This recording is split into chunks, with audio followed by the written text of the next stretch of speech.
Hello, welcome. I'm very excited about this. I'm very happy with how this turned out. For those of you on TikTok, to see the slides, to see the videos, the pictures, all that stuff, you have to come to Twitch. I'm sorry for my YouTubers there, my tubers. So happy you are here as always. I care about you very, very deeply. Also, update for my people who are pretty much always here. And why do I feel like it's way too bright in here? This is on much higher than it usually is. There we go. For my people that are usually here, I started posting about us on Facebook. So let's see how that goes. Let's see what that brings. Hello. Let me set up my screen a little bit better. And then we're going to get straight into it. I made this whole thing today. Normally I like to work on it throughout the week. That's not what happened. I made the entire thing today. You almost forgot about stream. How could you do this to me? Question mark.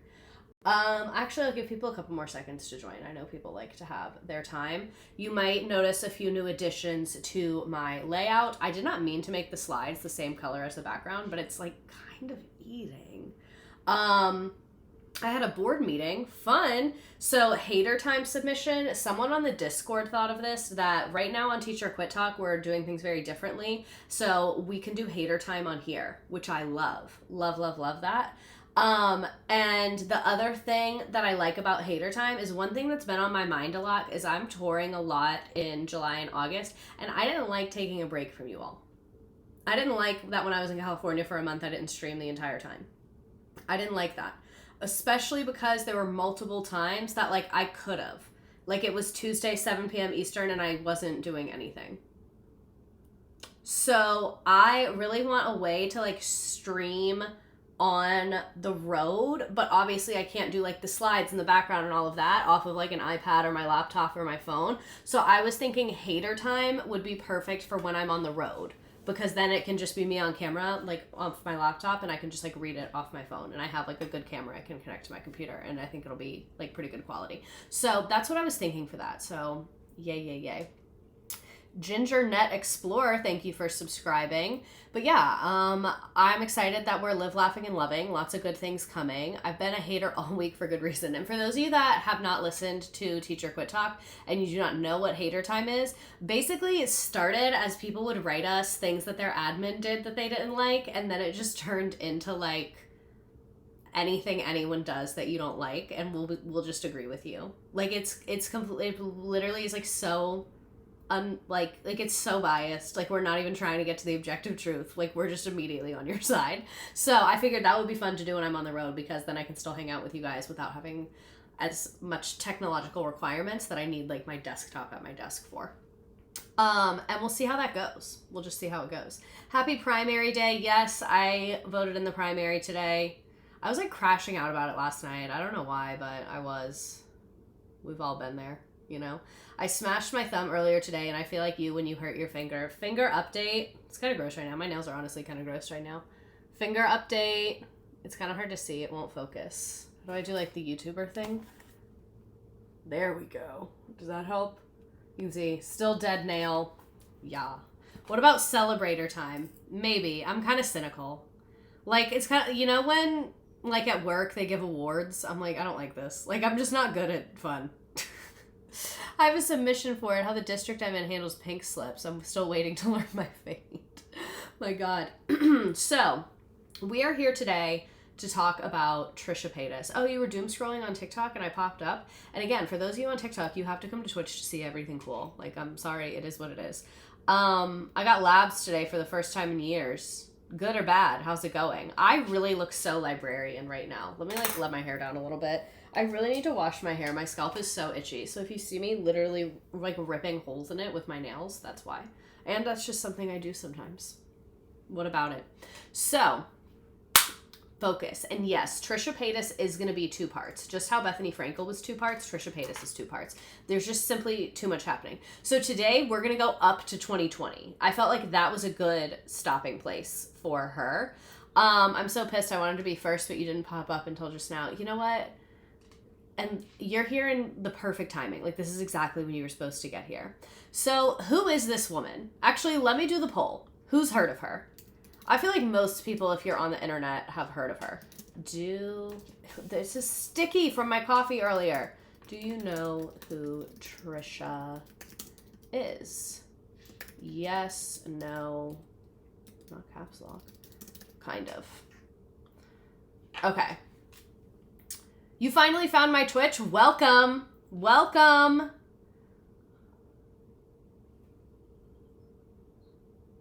I don't like when people invite me to co-host on TikTok. It's kind of upsetting. Okay, most of us know who she is. Perfect. Perfect. Organic, thank you for subscribing. These women contain multitudes beyond one part. Exactly. Terminally online baggage. Like, I just feel like anyone would know who she is. I would hate, like, anyone would. So if you don't, even though all of you do, Trisha Paytas is an actress, singer, model, and YouTube personality known for her unpredictable and honest content. She gained popularity in the late 2000s with vlogs, storytelling, commentary, and her content has expanded to include lifestyle videos, mukbangs, original music, and viral discussions. She's known for her offbeat humor and openness about personal experiences and controversy. So, for the two people that don't know her, get ready. She is a little bit of everything all rolled into one. If there is an activity, she has done it. She has done an activity. She really has. So, disclaimer, I'm not a Trisha stan. I have not followed her career super closely. She has been on the internet for like 20 years. So, there's going to be things that she's done that I don't know about. Feel free to jump in. She was born in 1988, so she's like late 30s. So feel free to jump in and mention things. Also, because she's been on the internet for 20 years, there's a lot of AI slop about her. So some of the articles, you can tell that they're using AI to write the articles. So some of the sources are like very AI-esque, which like, it's like a fucking, have you seen Last of Us? How the fungus grows everywhere? Like that's AI, is the fungus. Anyone that does not know Trish, I need you to lock in expeditiously. I only know the Colleen Ballinger lore. I can't wait to learn more about her prior antics. That's the one thing that I didn't get super into that I felt like you guys were going to jump in on, and that like it's just such a Pandora's box, was mentioning every feud she's been in. She is feuded with so many people. So I kept it like pretty like she feuded with this person and I didn't get into all the details of it. So I'm excited that like so many of you know who she is. This is going to be very collaborative. Are we doing Trish? Yes, we are. We will cover her speedrunning in any talk shows she could get in her closet. Exactly. I'm very focused on her. And I feel like you guys can bring in other people who come up, but you get what I'm saying. So I never said I wasn't biased. Like I said, I'm not like a number one fan of her, but I've seen her online. I've been on the internet since like 2010. So I've seen her around. I had never really consumed her content other than like randomly TikToks of her would come up. And then I loved Frenemies. That was the first thing that was like really me watching her in any way. I loved the Frenemies podcast. It came to me in a very dark time in my life. I really loved that. And I will say I admire that her career has lasted. Like she will simply not go away. And I love how much money she spends on creative projects that are not profitable in any way. Like a lot of her music videos and stuff that we'll see are so high budget and there's no way she's making money on them. She has admitted that she loses money on half this stuff. And like, that's what I think rich people should be doing, is funding insane creative projects. She's been canceled a million times for things that are very concerning. We will learn more about that tonight. And she is also like very emotional. She has a lot of trauma. So I do have a lot of empathy for her. I would say I view her slightly favorably, but I do not have a super strong allegiance to her. Like the last couple weeks that I was covering Bethany Frankel, like literally Bethany can do no wrong in my eyes. Like Bethany could kill someone and I'd be like, they deserved it. Trisha Paytas, I don't really feel that way about, but I do have a lot of empathy for her and the girl can work. Trisha is a woman who has lived every life. So this is the wiki on her childhood. She was born in 1988, May 8th, to Frank and Lena Paytas in Riverside, California. And then they moved to Freeport, Illinois. glamorous. When she was 3, after her parents' divorce. She has 2 siblings, an older brother and a younger maternal half-sister. At 15, she moved back to California to live with her father and was enrolled in online Catholic school. Being enrolled in a religious school, you probably had trauma. Being enrolled in an online religious school, oh, honey, no one was looking out for you. No one was looking out for your best interest at all. At all. And then when she was 16, she went back to Illinois to live with her mother and then attended high school in Illinois. So very bopping in her childhood, broken home vibes. Finally catching you live, so excited. Oh my god. And like when the internet was new. So this is her talking about her childhood in this small farming town. I know you just mentioned like your mom was working 4 jobs. Like, can you kind of just paint the picture growing up in Illinois with your mom? Yeah, we lived in like these farm towns, and they were less than 1,000 people. We kind of moved around a little bit because I don't know, I just never liked school. And yeah, it was just small. It was a small town. It was a farm town. So everyone, and my mom like was from there. So it was just like farm town. My grandparents were on a farm. And there's just not much to it, to be honest. It's I don't know what online school looked like back then. I hated it. I haven't been back since. And I think I left at 17 and I have not been back since. Oh my god, do you think if you landed in Illinois, like would you get triggered? I would get triggered if I landed in Illinois, and I don't think I've ever been there. Actually, have I? Yeah, I think I have been to Illinois. Anyway, oh yeah, Chicago's not a fucking idiot. So what did online school look like back then? What I think they probably mean is those like homeschool programs, and I know they would have like a disc and like videos and things like that. That's what I think they mean. Not so much online school the way you and I think of it with like Zoom. I do not think it was that. I think it was more like homeschool curriculum that you went on the computer to do.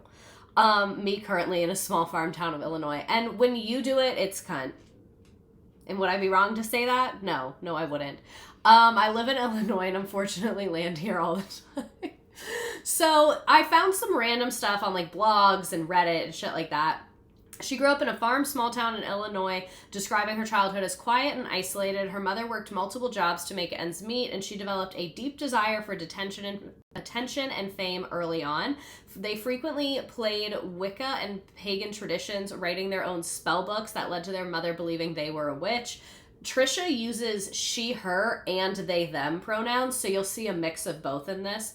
Fascinated by pop culture, Paytas was a huge fan of musical theater and obsessively followed celebrities, specifically desiring to be a child star like the Olsen twins. They auditioned for school plays and often created elaborate stories or lies, such as claiming they were a twin, to distract from their quiet, everyday reality. So, I left my golf clubs in Freeport in high school. Did you ever get them back? So relatively like quote unquote boring American childhood, but always obsessed with fame. She went from wanting to become like the Olsen twins in Full House to wanting to worshiping the Playboy models and becoming obsessed with like that kind of aesthetic and lifestyle. She loved musical theater. She auditioned in high school, despite having little vocal or acting talent. That was shady. I loved the tension. I loved feeling like a star, but I was always extra and background. And she said this is why she started doing elaborate music videos as an influencer, because she always wanted to be the lead. And that's what I respect about her, is that like a lot of influencers are like, oh, I'm doing music now, and they like take themselves so seriously. She's like, I want to have fun and I want to be the lead, so I'm producing this. It is what it is. It is what it is. If we're getting into Illinois slander, there was a high school near my town whose mascot was and is the Midgets. I was just talking to Stephen and Lou about school mascots, and they were talking about one called the Midgets. I wonder if it's the same one. A cousin in nearby picked him up for me. It was the longest butt, and I forgot I even had clothes. Oh my god. Okay, so to get attention, she said she would lie a lot, like the one I already mentioned about her saying she had a twin. She said she was engaged when she was 14. I don't know why I did it, either to make myself more interesting or to distract from the fact that my life wasn't that interesting. I just wanted people to be interested in me, and it kind of manifested into actual crazy shit happening to me. So she seems to have the most fuck it mentality. Like, she was just living. She was just saying anything. She loved attention. She loved an audience. This is also why I think I have empathy for her, is like, I do that. So she posted this, and it's like a bunch of childhood photos of her. And again, if you're on TikTok, you have to come to Twitch. I'm sorry.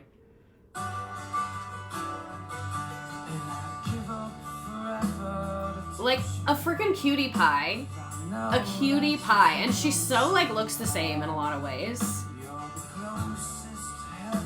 The music. Why do I feel maternal? I do too. So there's some pictures of her, like I said, like Illinois childhood, relatively normal, single mom, working 2 jobs, but there is some really heavy shit. So heavy shit's about to come up if you are particular about that. She has frequently shared a story that she was molested when she was in middle school by a teacher. This claim has gotten a lot of like skepticism online because she's talked about it multiple times and there's been like inconsistencies in timeline and things like that. But yeah, like it's a traumatic thing that happened to you as a child. So I'm not going to be like, oh, you said it was November, but then this other time you said it was September. Like, I don't really know every single detail about this. I have seen her talk about this when I was watching Frenemies. You all know me. If someone says something like this happened to them, I'm very inclined to believe them. But there has been a lot of controversy, people saying that she's not telling the truth, and people pointing out inconsistencies. But you'll see later in this, she has had a lot of traumatic things happen to her, and like inconsistencies in your memory happen when you've had a lot of trauma. So like that to me is not the biggest like thing to be like up in arms about in the entire world. Also, her mom apparently dated really horrible men and married several of them. I couldn't really find a ton of details about this. And Trisha said that she would be left alone a lot while her mother had the multiple jobs because her father, who didn't come with them to Illinois, was like essentially abandoning them, I guess, didn't send like child support or anything like that. So, like I said, not great. Very like capitalism America core, like single moms struggling, men being terrible to your single mother, men being terrible to you from an early age, not having the support you need. Like, yep, tracks. Hi Blue Booby, thank you for coming back live. Trauma causes actual brain damage, so I'm gonna give him a pass for this one. That's kind of how I feel. The gift choice has me on the floor. Like, this is a gif of Trisha, by the way. This is one of her music videos where she's like spending all this money for some reason. So let's talk about her beginnings in acting and YouTube. Normally I go much more into people's childhood, but I was surprised there wasn't a ton out there. She has talked about it in long form videos, but those are kind of like the goods and the bad that I found, just generally speaking. It seemed like she had a relatively bad but not famous upbringing. She moved to Los Angeles in 2006. This is when she was 18. So right when she was 18, she moved to LA. So being an 18-year-old girl is like kind of the most dangerous thing you can be, and not in the sense that you are dangerous, but that like there's danger all around you. Like when you are an 18-year-old girl, literally like predators are going to come after you. Like they are fully going to come after you. So anytime an 18-year-old girl moves anywhere, New York, LA, Miami, wherever, it's like, I hope you have people looking out for you. Like, I hope you keep your head on a swivel, because there's literally just so much danger afoot, and that's like really crazy, and you have no discernment yet. You're just like so vulnerable is the word I'm looking for. Like, I think back to how vulnerable I was when I was 18 and how like less vulnerable I am now. And like, not only are you vulnerable, you don't know you're vulnerable and you don't think you're vulnerable, because you're like, oh, I'm out of my parents' house. Like, I'm lit. We're good. I have all this freedom. I'm an adult. This is great. But like, you are very vulnerable. So she moves to LA to pursue acting, and she starts doing professional lingerie modeling and stripping and working as an escort when she's 18, living in LA. No, why did my parents let me go to Greece alone at 19? I moved to Panama when I was 18. We see each other. My 18-year-old cousin wants to move 14 hours away with her boyfriend, and I'm low-key scared for her. I'm okay with 18-year-olds moving far away, especially if they're in school or they have some kind of support system around them. I think it's really good to be far away and like experience new things. But a boyfriend, make not a support system. A boyfriend is not a support system. A boyfriend is actually a liability. genuinely. So she gets involved in very dangerous business when she is 18 years old in 2006 in Los Angeles, goes there to pursue acting, and finds herself working as an escort. Very common story. If you were here for the Heidi Fleiss stream, the Madame Alex stream, I am still reading Madame Alex's book, but I kind of slowly. If she didn't feel safe or protected in her parents' care, she might have thought she could create better for herself. Exactly. It doesn't seem like her childhood was exactly sunshine and roses. So she's trying to support herself. She is trying to get on television by any means necessary. Like any TV show that will let her on, she is going on. I had over 20K saved at 18 and my mom still wouldn't let me have a sleepover. How old are you? Something interesting is happening to this generation. I read a book about this. It was called The Great Coddling of the American Mind. And sleepovers were a thing they were discussing. But anyway, so she was on TV for so much stuff.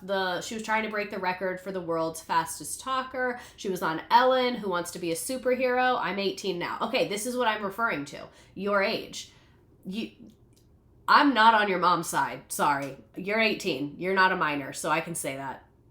I'm on your side, not your mother's. You're 18 years old. Sorry. I saw a really good TikTok about this too, that I think it was an occupational therapist was saying that they work with smaller kids, and they said, like, when parents come in and say, oh, we're not doing sleepovers, she always says, well, what's your transition plan? And they're like, what do you mean? And she goes, well, if they're not allowed to have sleepovers, then when they're 18 years old, are they going to go to college? And that is what I say when I'm like, when you're 18, you are so vulnerable. If you are 18 years old and you have never spent the night at anybody's house, you don't know how to recognize predatory behavior. You don't know how to set boundaries. You don't know how to navigate social circumstances. And like this occupational therapist, I thought had a really good take on it, that when a kid is like 8 to 12, they can have sleepovers with maybe like next door neighbors that you know very well, extended family cousins, and then you like transition from there, because to have someone never ever having any exposure to the outside world sleepovers, and then you put them in a freshman dorm with drinking, drugs, and men at 18 years old, like it is a recipe for disaster. So that's what I mean when I say 18-year-olds are vulnerable. The no sleepovers pipeline, exactly. Because to me, telling a kid, and this is what this occupational therapist was saying, you're not allowed to have sleepovers because there's scary, dangerous people out there, is very disempowering, as opposed to if you're at someone's house and someone makes you uncomfortable or tries to touch you or tries to isolate you, here's what you can say. You can call me. Like, because it's better for someone to learn how to navigate the world and set boundaries than just being like, the world's a scary place, so you're not allowed to go out there, because that person is going to have like no self-confidence at all. You know what I'm saying? And obviously if something horrible happens, it's never a victim's fault, but you get what I'm saying, that like isolating someone does not set them up to be empowered or set boundaries effectively. Overnight summer camps, I personally hate overnight summer camps, but a lot of people love them. So anyway, back to Trisha Paytas, a vulnerable 18-year-old. She's in LA. Here is just a compilation of so many television shows that she's been on. And again, my TikTok people, you have to come to Twitch. I'm sorry. It like actually deeply upsets me that you guys won't hang out with us. Record holder for Phil. Just say she's a loose woman. She's wearing the uniform of one. That's what you wear. Girls are trying to outdo each other in their sexuality. Define who you are. You're gonna decide what somebody should wear? This is censorship. Then she's on this room tour challenge show. I'm your host, Jason Horton, and today's amazing guest, Trisha Paytas. Hey, my name is Trisha Paytas, and my YouTube channel is youtube.com/blondesundial for MJ, and on that channel I make beauty videos, I make comedy videos, I make political videos. So she had to, because she's never been that dark again. And that stands for the American Foundation of Suicide Prevention. They do more than just... So literally she's done absolutely everything. She started on YouTube in 2007. This is her first YouTube video in 2007. Hey, what's up? This is Trisha. I'm super fun, super bubbly, have many talents, but one hidden talent. I'm a rapper. Alright, stop. Collaborate and listen. Ice is back with my brand new invention. Something. Grab a hold of me tightly. Fold like a harpoon daily. And it's still up. Good at a stop, yo. And this is her channel, not a repost. And I'm low. to the extreme. I rock a mic like a vandal. Light up the stage and wax a chump like a candle. Dance, immersion speaker that booms. Killing your brain like a poisonous smash through We can seal her When I lips. play a dope melody, anything less than the best is a felony. Love it or hate it, you better gain weight. You queen better of no hit fools. regrets. Kid, don't play. If there was a problem, yo, I'd solve it. Check out the hook from my DJ Balls it. Hope you loved it. So that was like kind of historic. And that's like, she's like, my first YouTube video. It's on her channel, was posted in 2007. The upside is there's a lot of room for growth. Social anxiety feels her. That would have done numbers on TikTok. It did numbers on YouTube. She absolutely understood reality TV and the internet before most people ever got with the program. Not only did I think she understands it, I think she kind of built it, which is absolutely insane. So, like I said, she moved to LA in 2006. She, the blonde, the curves, so she largely booked the bimbo roles. She was in Modern Family. She had a non-speaking part as a party guest with breast implants, which she says is ironic because she didn't get her boobs done to the following year. She was in Nathan For You. So I wanted to watch those really quick, and then we'll go back. I want to introduce you to someone. Okay. But you have to promise me. If you watched my Nathan For You stream, you've seen this. Be a gentleman. Okay. Okay? Yes. Trisha. Hi. Hi. How are you? Good. Good. Nice to meet you. Nice to meet you too. I love Nathan For You. Very nice to meet you. Yeah. My Nathan stream is on YouTube. Wow. Okay. And she said that Nathan Fielder was super nice and it was a good set and it was like fine. Does anybody have any like wicked random celebrity beef? Like, all right, so you guys don't think that I'm always the problem with that I'm just like this crazy fan or whatever. Here are some that are actually like way too extremely nice to me. Howard Stern.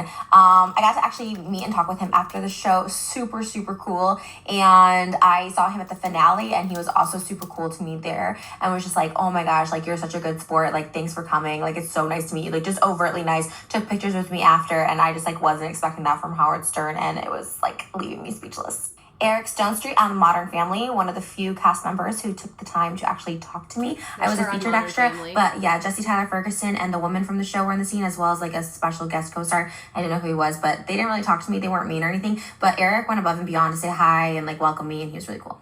Johnny Knoxville and Bam, super cool guys. Steve-O has always been misogynistic to me, so like for part 2 if you want to know that story.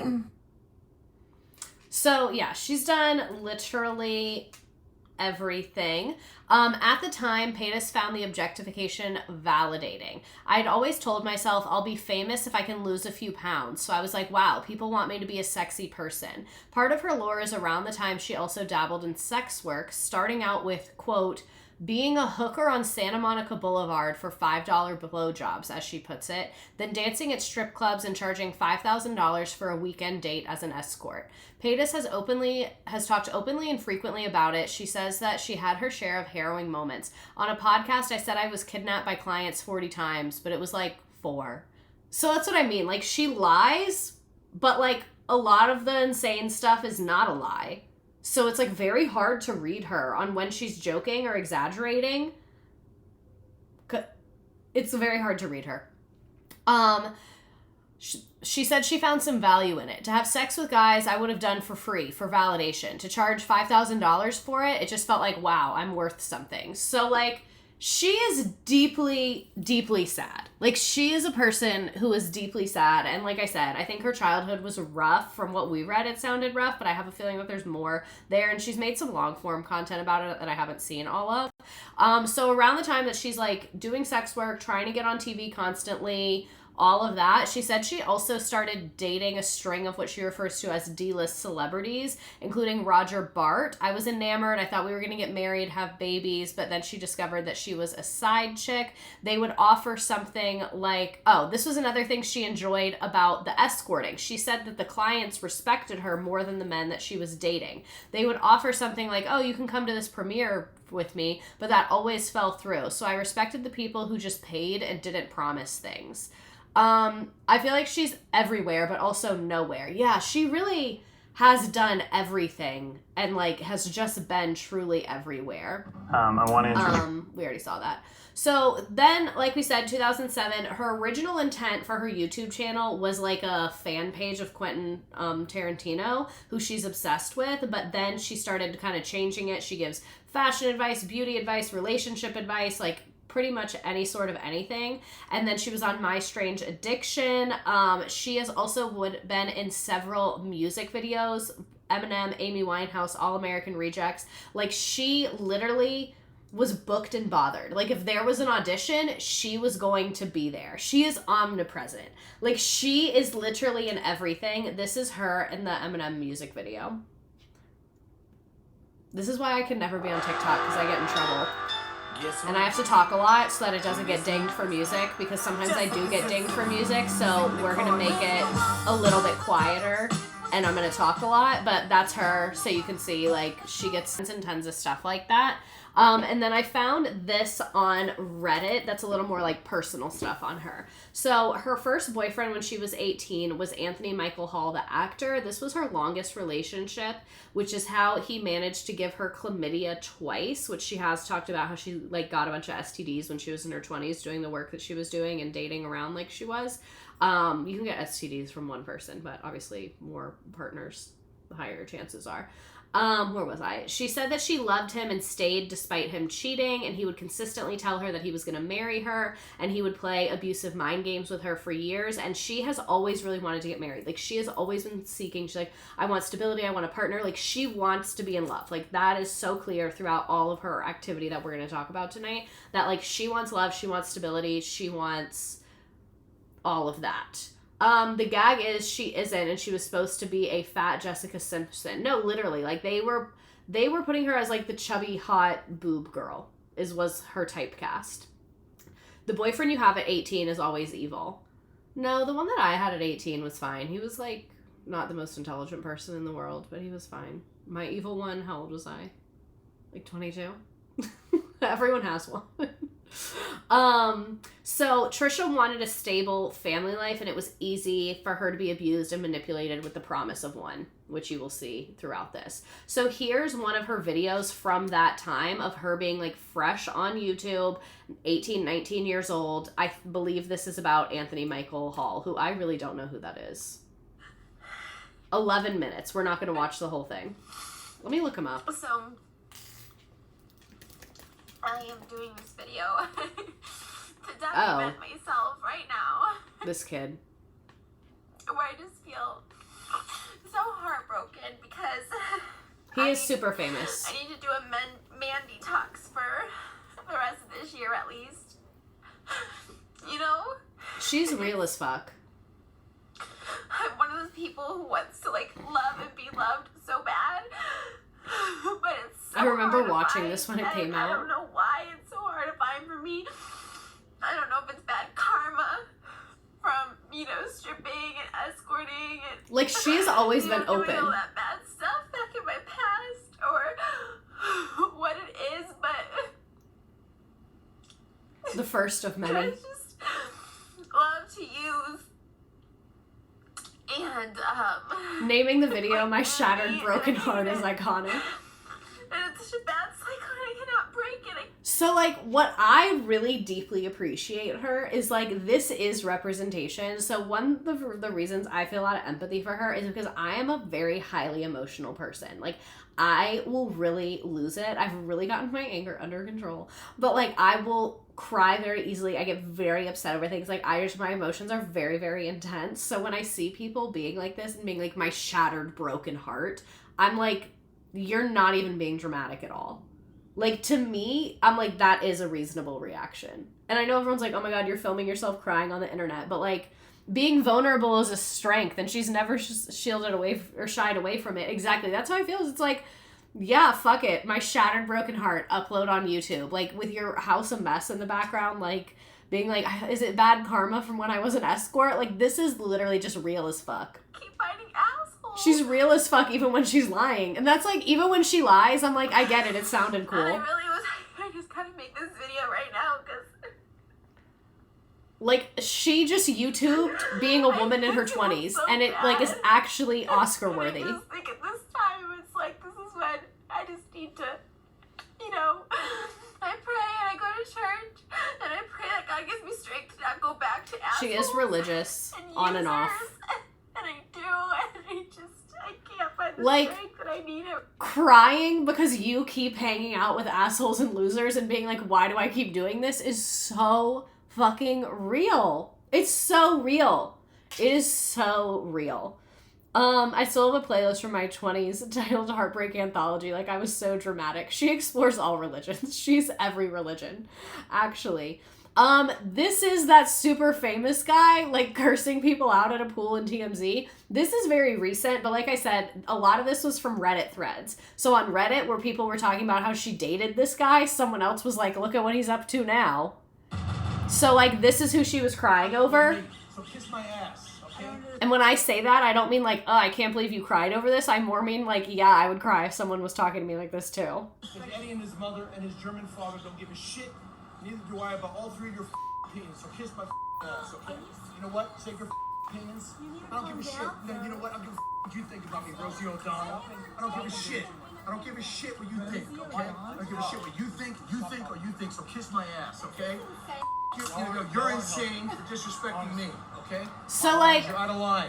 If that's how he talks to random people at a hotel pool, I can't imagine being his 19-year-old side chick. You get better treatment, I would say. I would assume that that is not the case. So here's some more of her YouTube stuff. This is from 2010. So, like, I'm just trying to give you the lore and the vibe. She's trying to make it as an actress. She's on YouTube, dating horrible men, getting manipulated by horrible men. How old was he when they dated? Old. Hey everyone! Welcome to, here it is, finally.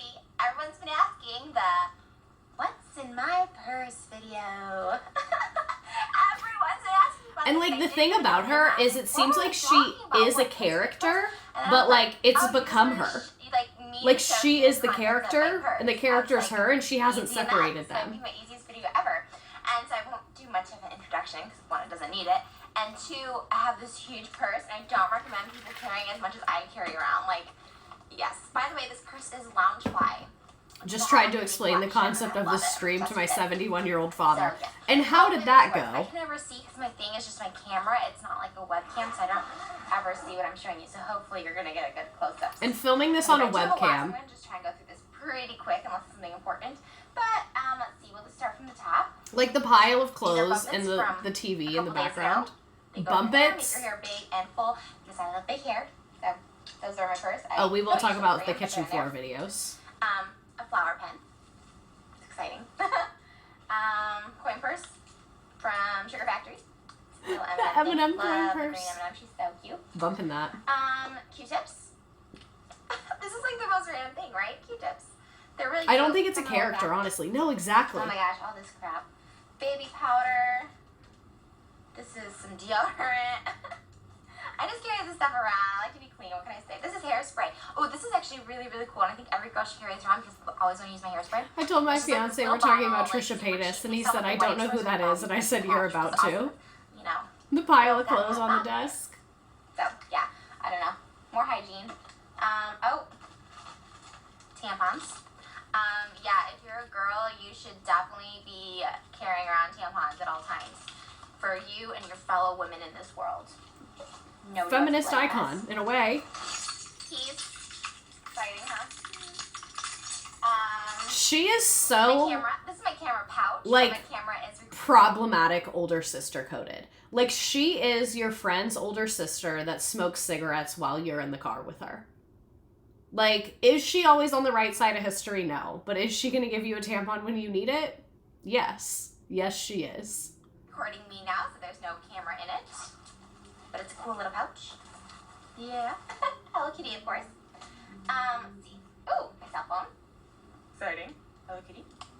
She's like a drug to me. I cannot get enough Very of her. exciting I'm now. addicted. A mini stapler, which I don't even know why this is in here, but I think I just bought this. I That's think that's funny. why it's in here. It should be on my desk. That's why I bought it. Contender for Playing chat of the cards. night. Because I love cards and play cards, and you never know where you're gonna be at an airport or a DMV, and you want to play some cards. So, like, very early days YouTube. If you remember, you remember. This is 2013. Follow me around a typical day in the life. At this point, she's been on YouTube for 6 years. Good morning. So I'm trying to vlog today, and I figured why not show you how I start my day every morning. I switch between coffee and tea, but lately I've been loving this Zen tea. So good, you guys. And if you guys don't have a Keurig, or you're like, those look too complicated, I don't know how to use them, like, this is the best thing ever. It is life-changing. You literally A Keurig just put, being like, new okay, technology. here's, all Like the cups you can choose nails. From. You, like, pick the cup you want. I pick the tea blend, and literally, you just close it, boom. It says ready to brew. Like, she built YouTube. Cup, she really did. and then I am going to start. She has always brewing. been You into... just push the brew button right Where'd it there, go? I saw it a couple and seconds it ago. starts, and it only takes 30 seconds, and I love it, guys. It's so good. I wish I was sponsored by Keurig, or I wish I got something from this, because Keurig I wish I was sponsored. Like, this and is I'll before preach the brand deals were world. even as big of a I love thing. Keurig. This is in Who doesn't really? 2013. And then the tea comes. She's always been into these glitter cups. Yes. Like, Bow to hide my broken bangs while they grow out, right? Got it from American Apparel. I'm going to be doing a full this was the height of luxury. Wait for that, because the shoes. But yeah, but it's for True TV, and as soon as I have the dates, I'll let you know. Like, she's on True Fail, and then I TV. She's probably won't very let you much... know. If your definition of success is making money doing what you want to be doing, she is successful. Like, she's doing YouTube and being in media for a living. What if I succeed? In 2010s in LA. Yes, no, I just love attention. Either way, I can get it. So, yeah, that is where I'm going. Here's the airport. Vlogging while driving is killing me. I just assumed someone else was driving. I don't know how much of it I can film. This is what I mean when I say, like, she is your problematic older sister. Like, you cannot be vlogging while driving. What's actually wrong with you? I guess we'll find out. Her and her Swarovski crystals against the world. The crowd who's out to change our history. I myself. Brewing tea in a Keurig and then explaining it on YouTube. Like, she built America. I do for you. If you're looking for a war, here's work. 18 right now. So it's actually pretty late considering my day started really early. Like, I left about 10, so I just got Like, the home. digital So camera. I just want to take off my makeup, and I already put my hair up, and this is kind of what I lounge around in. Sorry I couldn't film more. Today was like an interview thing, and then Every tomorrow influencer is a little bit they're her. So tight about like She's singing camera Springtime for and Hitler? like, Stop. I don't know anything about so I theater. didn't really film That's much. insane. Well, That's what I mean. Like, so she's always doing something offensive. Like, she's somehow always doing something offensive. And you can tell, like, she's not even meaning to do it. But you're just like, what are you doing? She really is a YouTube pioneer. So, speaking of always offensive, she does have some controversy. So, this is from Business Insider. This is what I was saying, like, very AI core articles. So she began building an audience and then started being more opinionated and experimenting with comedy skits. She did like a couples therapy skit pretending to be Ryan Reynolds and Scarlett Johansson. She also received a lot of attention because she said she was going to vote for Mitt Romney in 2012. And a lot of her humor is like controversial in her trolling. So she made a character that was supposed to be a Japanese pop star called Trisha. And she made a music video as Trisha, and it had to be taken down. But she said that it was taken down, not because it was controversial, but because a woman in the video wanted it to be taken down. And I believe Trisha is the character I'm going to show you tonight that it says Japanese, but she's like kind of doing blackface in the video. So overall, very confusing. But we'll get into that later. I'm going to go through like a lot of her controversies, and then we'll watch some of them. So she made a number of trolling videos. She said she would dumb herself down in a way to get more attention and views, like the Mitt Romney thing. And then she also started doing mukbang sessions and eating challenge videos, which are like kind of a lot to handle. I don't like watching them. I don't like mukbangs or eating videos, sorry. And she has admitted that she posted a lot of this stuff just to get clicks. And she also told Business Insider that the support of Romney was one of those cases, as was a video where she said, dogs don't have brains. Like, she would say things that made herself look like a fucking idiot. She said dumbing myself down would get more views, and they didn't realize that more people would watch if she was just being real and who she was. So that's what I mean when I say, like, she's a character, but, like, she is the character. Like, the character is her molding herself into getting views. She's dabbled in most fetish avenues, exactly. And she kind of like invented rage bait in a way. So this is literally a compilation of her being racist, saying the N-word on camera. This video was posted in 2018, but most of the footage is from her early YouTube days. She 100% knows what she's doing. Like, she is trolling, but like she has just become the troll, if that makes sense. Like, it's so a part of her. I feel like she created a character and has yet to reveal the real Trisha. We may never know. Exactly. And that's what I mean when I was like, this is allegedly Japanese, but like, why are you in blackface?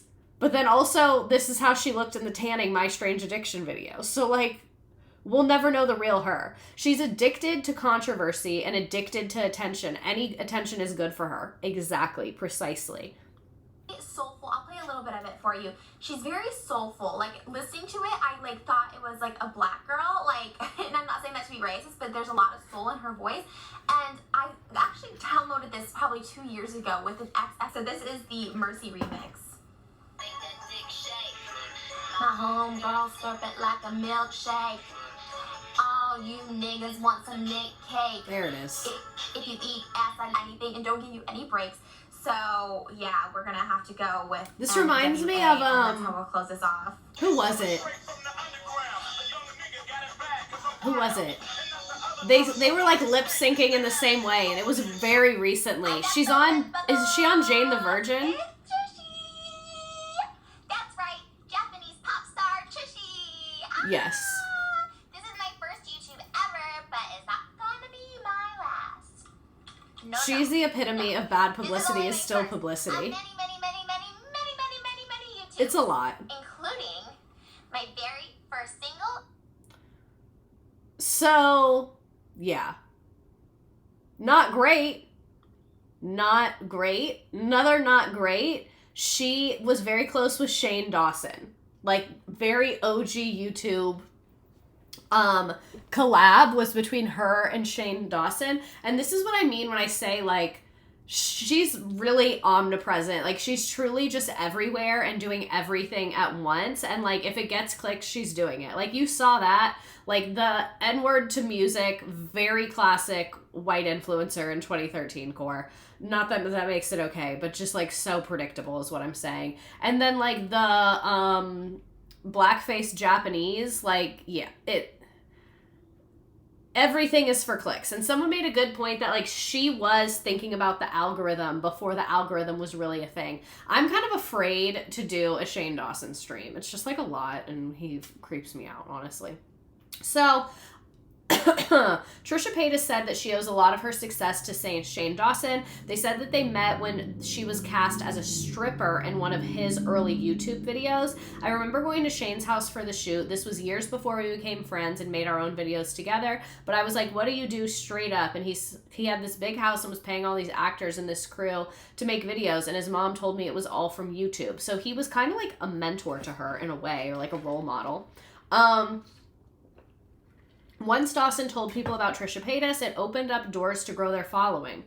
I think everyone was weirded out by me, but once I got the cosign from Shane, more people were open to getting to know me and collabing with me, and that meant a lot. Before that, I was about getting my face out on the mainstream wherever I could, as we have seen. This is from a Rolling Stone article. In many respects, YouTube, which Paytas joined only 2 years after it was invented, was the perfect platform for people like her, those thriving off attention, who were not quite conventionally talented enough to pursue careers in mainstream entertainment. Her early channel is a capsule of Hollywood's aspirant quest for fame, her throwing things at the wall to see what sticks. In one video, she raps Ice Ice Baby. In another one, she tries a corny routine for Last Comic Standing. With YouTube or social media, I've never been the popular girl. I'm not really an outcast. I'm literally just I think I'm literally just a person who's there. This may be true for the start of her career, but it changed in 2010s is when she started making content with people like Shane Dawson and Drew Monson, resulting in an explosion of views. They all grew up with a childhood trauma, feeling like they didn't belong. But then when they got together, it's funny. They become kind of a quote-unquote cool people on YouTube. At this point, Paytas had zeroed in on the secret to online attention. Pissing people off. I wanted to be Howard Stern so bad. I wanted to be Andy Kaufman so bad. There's times where I truly didn't mean to offend, and then there's times where I was trying to be offensive, and I just kind of regret all of it.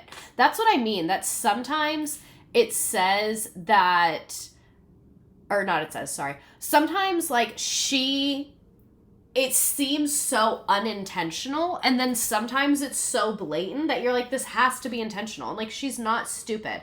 And what I was trying to say, this person said, I'm friends with an influencer who I will say hasn't kept up with Shane Dawson in years and has good things to say when they knew each other. But yeah, in general, he's a creep. Yeah, he is a creep. Much of what Paytas said on camera in those early years, she said, was intended to be inflammatory, such as a time when she said women should stay in the kitchen washing carrots, or when she questioned whether dogs had brains. Other times she says that she was not educated enough to understand the context, like when she came out as transgender, which we will talk about, saying she didn't have the language at the time to refer to herself as non-binary. On another occasion, she diagnosed herself with dissociative identity disorder, introducing her various alters, which inflamed the mental health community. She said, I really didn't see anything wrong with it until I saw the internet telling me this is bad.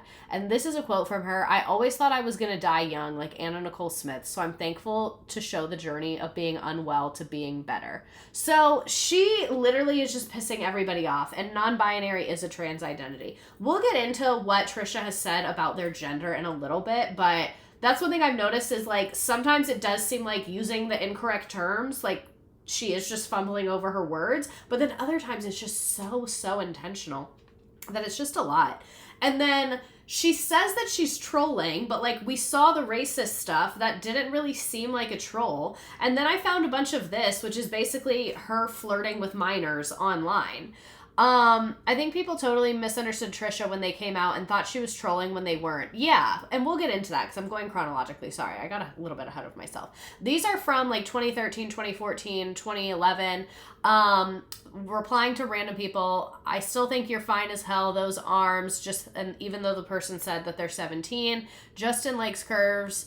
My Scotty McCreery is on Jay Leno tonight. He's my inappropriate and underage fantasy. Love you, boo-boo. When blank turns 18, I'm so ready. Like, literally just being really sexual about teenage boys, which is gross. And, like, this again, like, when I say she is the troll and the troll is a part of her, this, like, overt, sexually aggressive energy, all of that, like, is a part of this kind of, like, character in a way that she's created. So, yeah, like, and this is what I meant at the beginning when I said, like, I don't know everything she's ever done, but all of this was relatively easy to find. I didn't realize she had written multiple books. In 2013, she released her first book, The History of My Insanity, where she details life experiences, including being a stripper and an escort, and the impact of the sex and entertainment industries on her mental health. It is only an 80-page book. It's very, very short and explores some of the insane situations that she has been in.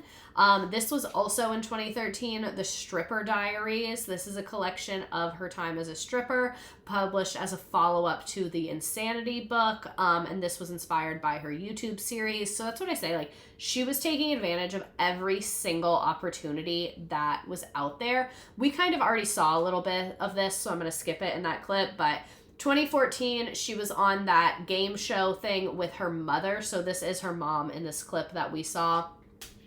Do you think her rage-baiting origin story would have made her as viral as it did if the algorithm at a time didn't push dislikes? I don't know. That's a good question. That's really hard to say. I was following an actual YouTuber that time, and her BS was so traumatic. Yeah. What's a DID YouTuber? I don't know what that means. She said a lot of what she wrote in her books was fake. So that's what I mean. Like, she is literally just an entertainer, also a liar. Like, she will lie and say anything to be entertaining. And if there was a check to be written, Trisha was collecting it. Like, pretty much any business opportunity she was going to do. This is 2014. This is a video she posted with her dad. So let me actually show you the mom a little bit. Oh. Hey everyone, today I'm here with my father, my dad. Say hi. Hello. This is probably the only I don't mean time to be my dad rude, is but gonna be when sitting she's down all on dolled up, camera she with looks like a me grown-up because toddler in tiaras. I had to ask Yeah. him to make it. I've asked him for a year now to do it, so finally Easter, he said he'd do it with me, so thank you, Dad.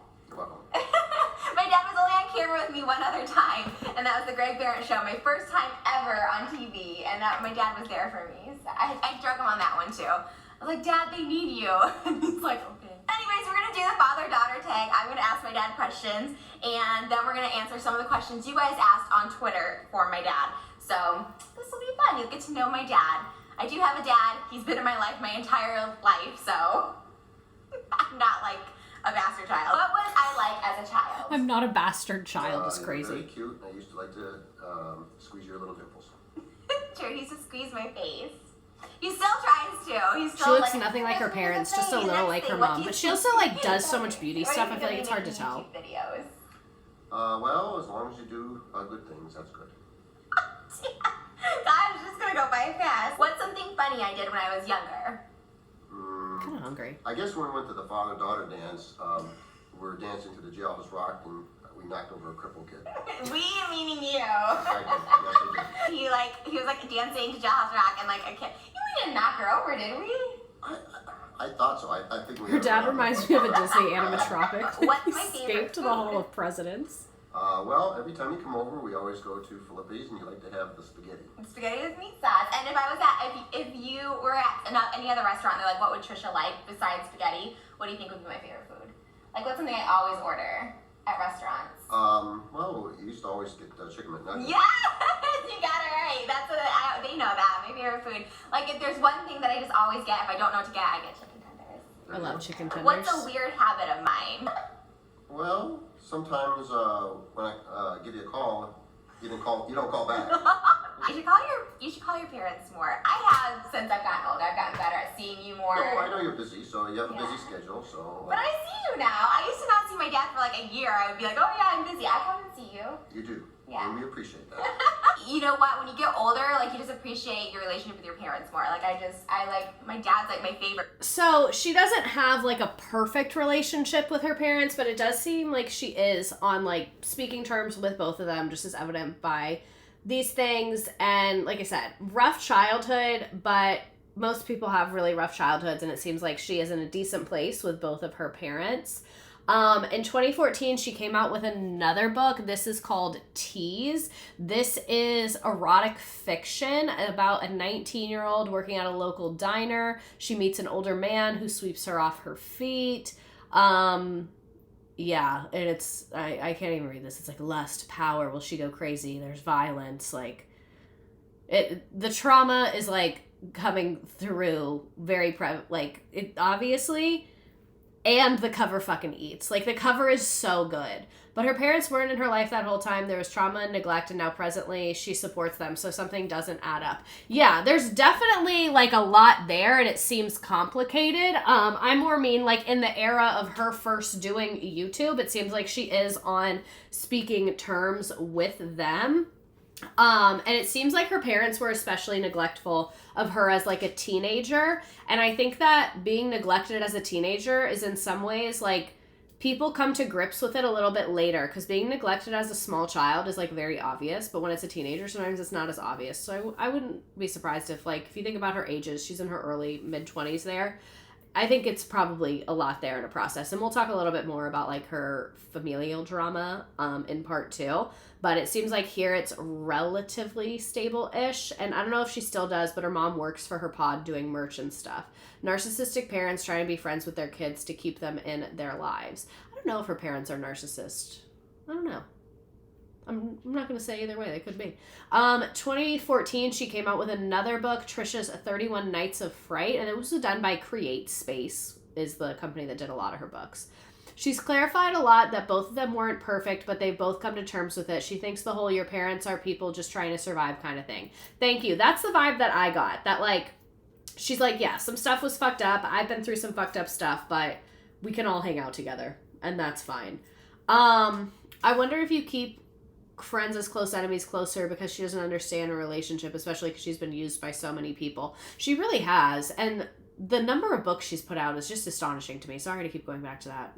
Like it's not on the slides. But I just had no idea she had so many books. And then she also kind of started peeking into music around this time. So this is 2014. She did a Santa Baby music video. And this is what I mean when I say I respect the way that she spends money. This is very high quality. Oh, her mom runs her Poshmark. Nice.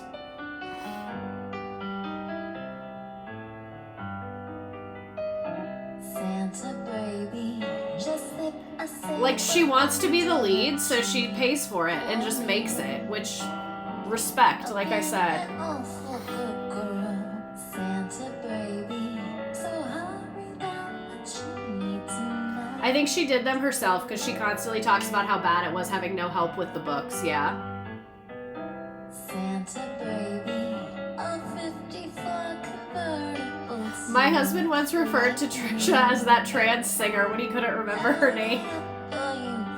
Like, you could say anything and it would probably apply. Like, you could be like the podcaster, the trans singer, the non-binary music video star. Like, pretty much anything would work. She didn't even have an editor for the books. So real.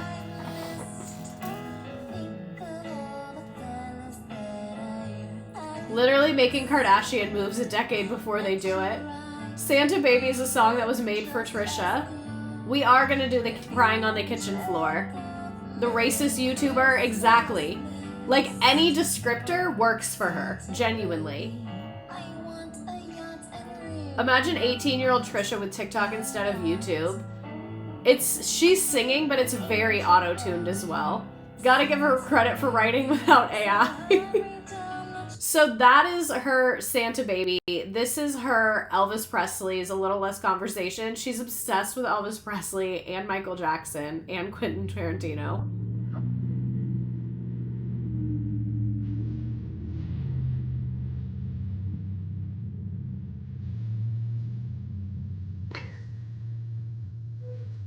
And she did name her child Elvis. Like, this is high budget. Like, it looks good.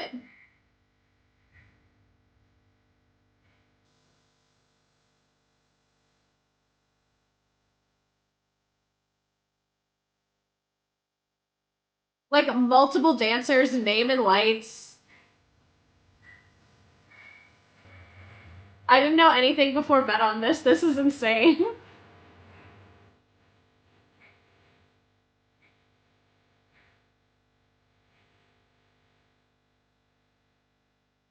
Like, it's cool. It looks good. This is what I thought my webcam lip sync music videos with two friends in 5th grade looked like, and it did to me. She's looking camp right in the eye. My 58-year-old father is a huge Elvis fan. Do I send him this with zero context? Yes. Didn't she spend $1 million on one video? Yes. And we will see Fat Chicks and I Love Jesus. So, yeah, fuck it. Spend hundreds of thousands of dollars on a 2-minute video. She had then an original song called Fat Chicks. And she said, no one comes right out and says it. It's like a taboo word that people take offense to, including me at one point. But why? They're just taking a word that so many people... So they said it was just taking a word that so many people describe me as and throwing it away. Like, I'm fat, fat, fat. Is that good now? Can we stop talking about it in every video I post and every picture I take? So this is her song, Fat Chicks, that, like, went super viral that she wrote in 2015. Like, that's what I mean when I say I respect her career as, like, an entertainer and a creative.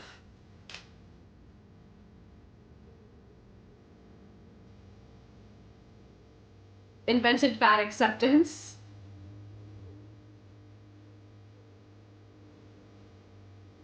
Trisha uses they, them, and she, her.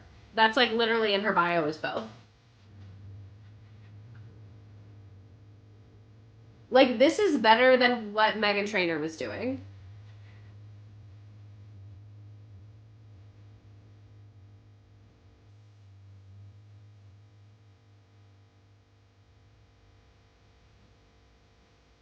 She definitely drives cultural trends. Looking back on this again, this is in 2015. And like, she's not even big. Like, this says a lot about beauty standards. I feel like her and I have very similar body types of being like short and very curvy.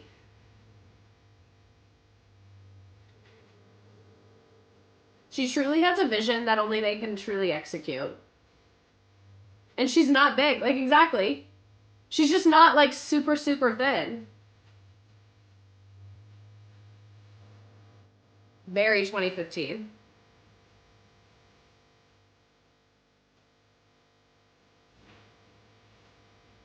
And like, just being a woman that's not super thin and being hot and like embracing it was like very new for the time. I don't know what year All About That Bass was.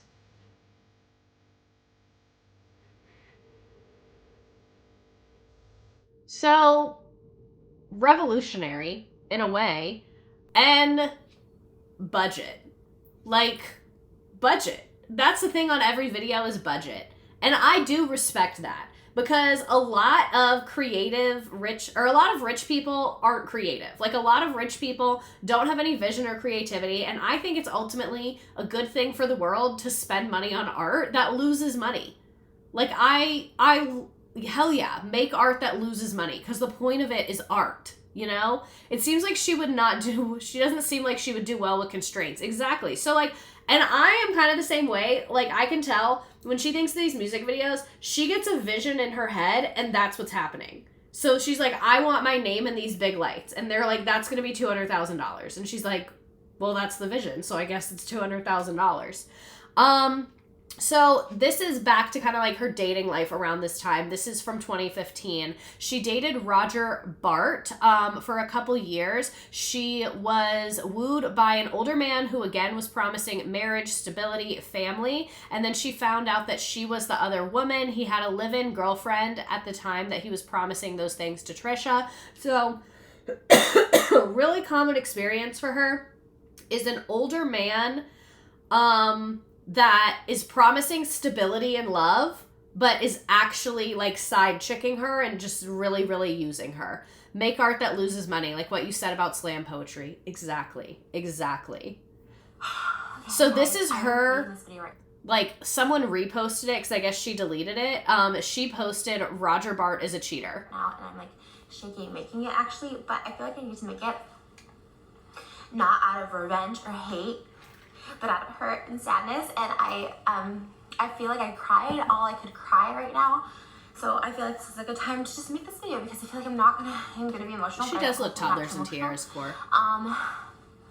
Basically, the guy I've been seeing for the past 2.5 years is Roger Bart. He is an actor.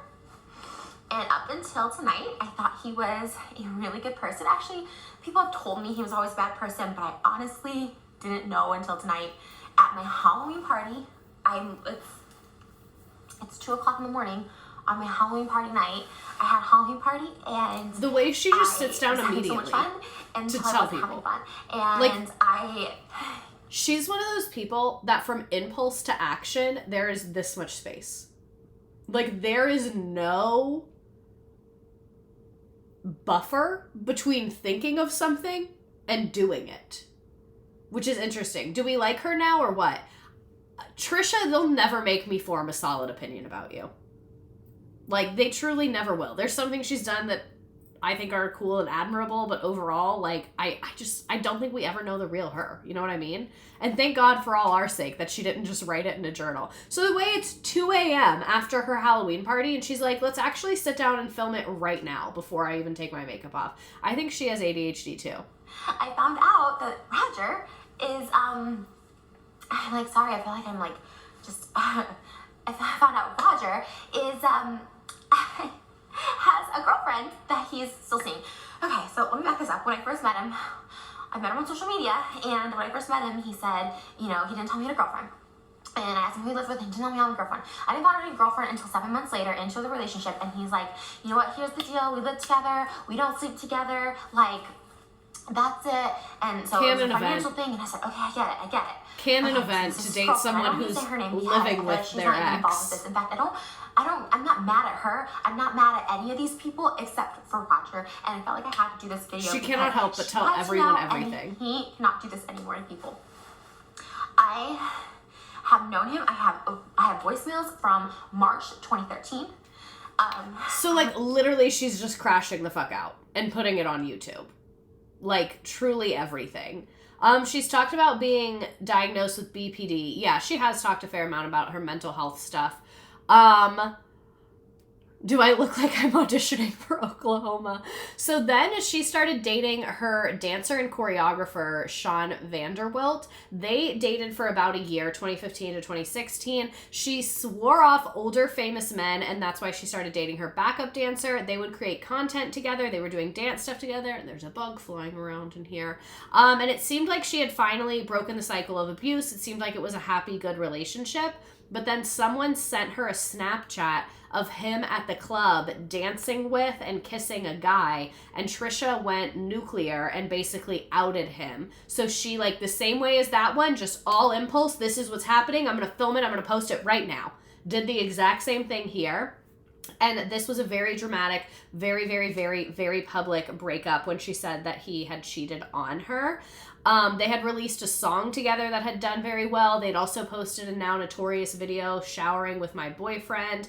And then, like I said, she cried on the kitchen floor, a trend that she would soon become famous for, in a video titled, He Cheated, I'm Done. And then she posted another video, Sean Vanderwilt is Gay, where she revealed that he was kissing another man in the club. So a lot of people were saying that she publicly outed him without his consent, and that was like really wrong of her, which I agree with. It's not good to out someone, but like, what is that saying? Like, have no fury like a woman scorned. Like, come on, bro. Like, it's not good. Like, yeah, she shouldn't have done that, but you shouldn't have cheated on her too. Like, it's not good. Things are not good. I just looked him up and he's ugly. So this is like highlights of her crying on the floor. A lot of it from that video and other ones. And this is like her famous kitchen that everyone has seen, and there's so many memes from. And someone who said earlier, I love the way she titles her videos. I do too. He cheated, I'm done. Roger Bart is a cheater. Like again, no buffer, no thinking about it, just doing it. All impulse. Oh my god. Like, she puts all of it out there. Oh my god. I don't know what to do. He's blocked me. Tell me.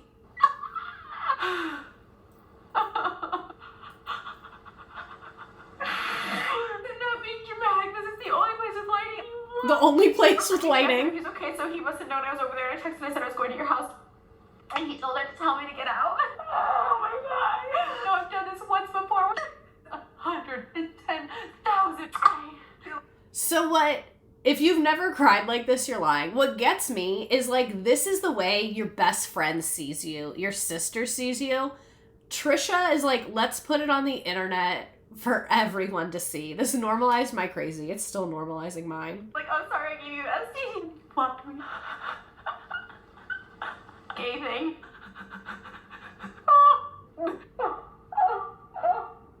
The lighting is why she does it on the kitchen floor. Oh my god. Oh my god. She recently recreated this set, yes. God.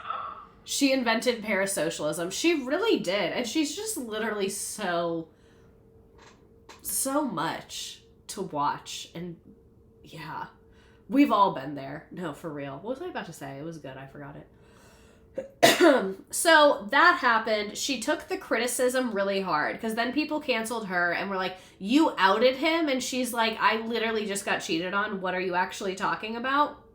And so she posted a confusing video titled, I am a chicken nugget. And she said, when you feel like a chicken nugget, you feel not delicious. Well, you feel delicious, but you also feel like fried and fake on the inside. I'm pink goop, and now I'm a chicken nugget. And she said, I don't think I should be considered crazy for identifying as such.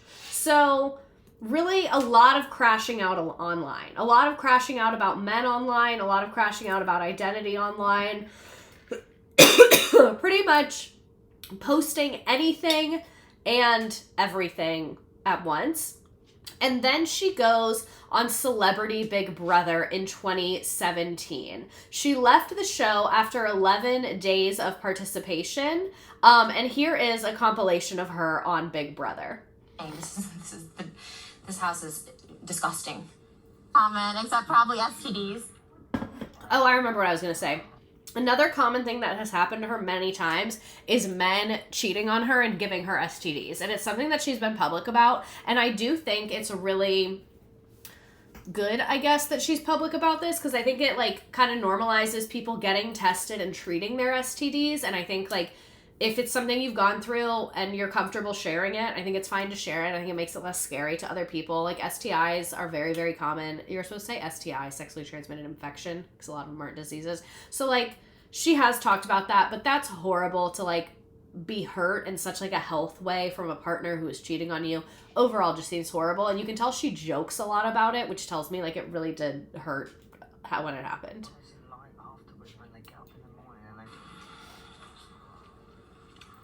People take this game so fucking serious. I can't stand to be around these people 1 minute longer.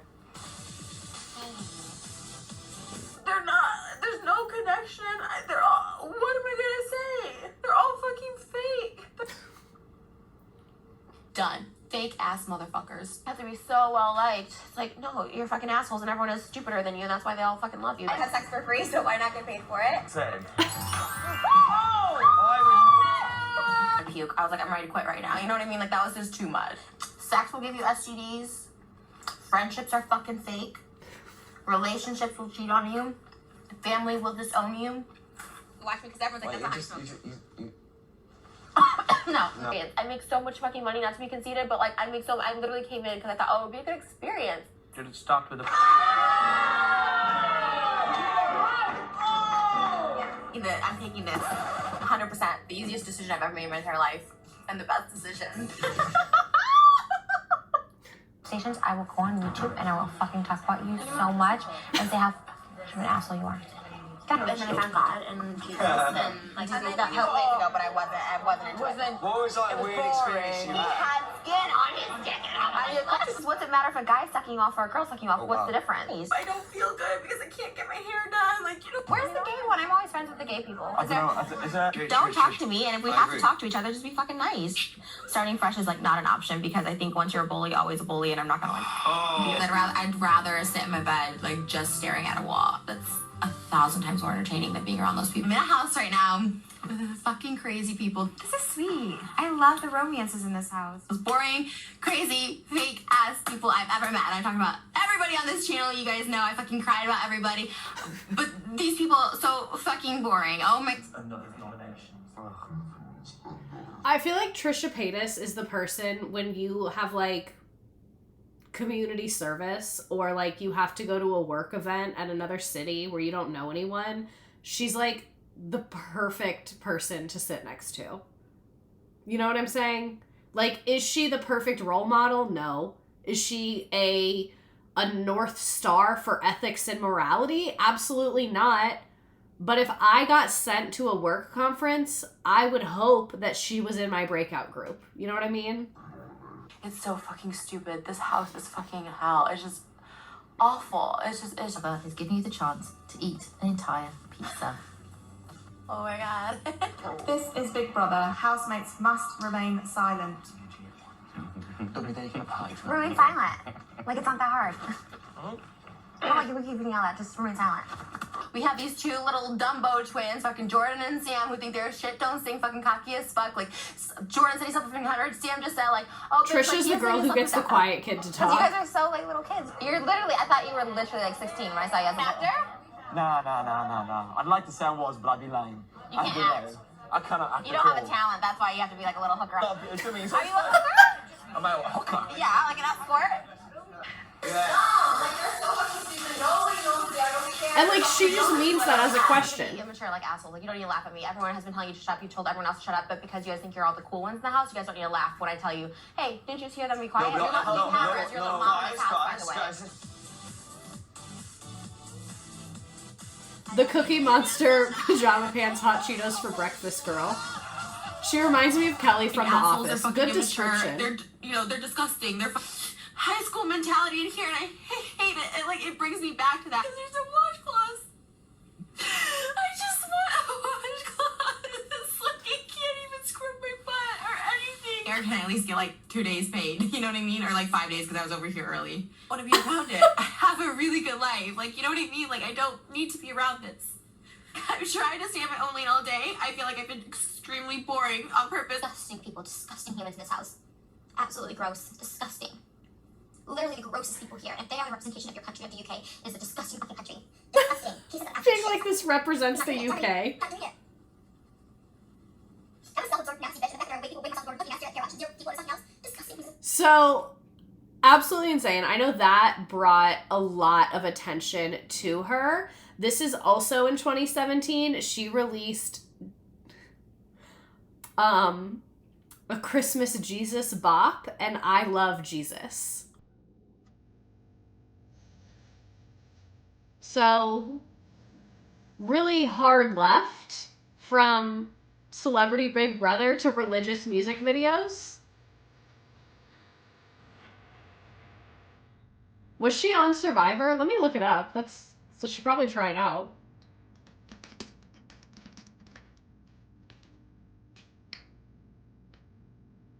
She has never competed in Survivor now.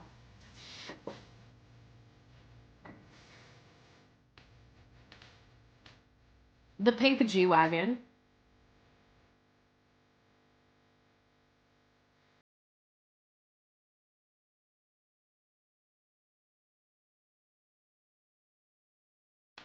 This reminds me of Tana Mojo's music video.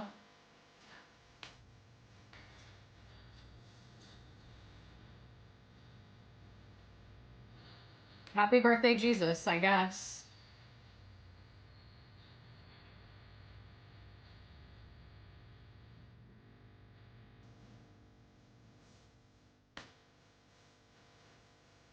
Who needs antidepressants when Jesus is born? So that is critically important. And then here is the I Love You, Jesus music video. And like, okay, so here's the thing. We can make fun of this. It's easy to make fun of this. Ha ha ha. You're in a cheerleader outfit twerking and it says Jesus. Like, this is crazy. This is sacrilegious. You know who would have fucked with it? Jesus. Jesus would have loved Trisha Paytas. You know what I mean? Because they were always talking about how Jesus was with like the whores and the lepers and the people that were rejected by society. Jesus would look at Trisha Paytas and be like, Trisha, I forgive you for your sins. You know what I mean? Like, Jesus would be like, the blackface Japanese character was not okay, Trisha. And I'm still seeing love in your heart, Trisha. You know what I'm saying? The Unitarian Universalist in you is coming out loud. That's a clip. Thank you. Jesus would have loved Trisha Paytas. Needs to be clipped for whatever that thing you were making is. Jesus would have. Like, that's what I'm saying. Is Trisha, again, a beacon of good examples and good judgment? No. But, like, Jesus is who makes space for that.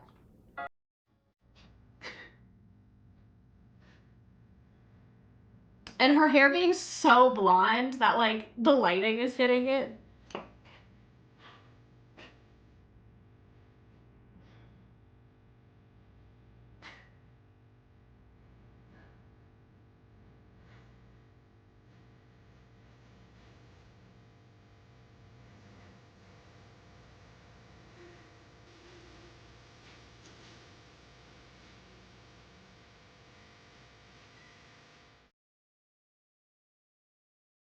No, I do not think her dad is black.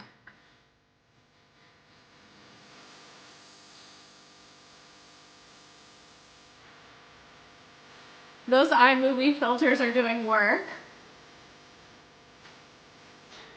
She's giving the people what they want. If anyone here who was saying they're a sheltered Gen Z, if you're in a youth group and they're deeply unaware of everything, please show them this and convince them that, like, you love it.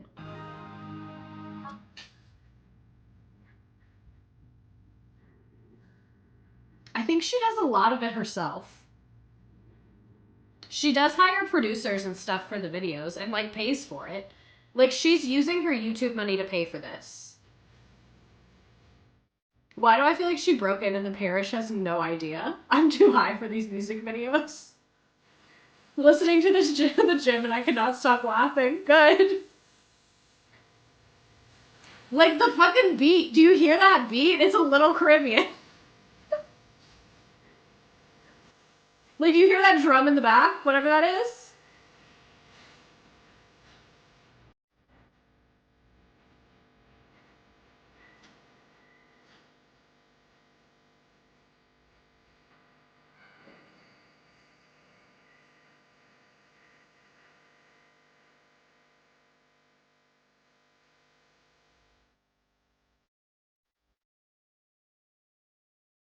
She's admitting she's a zombie. I played this for my youth group when it came out.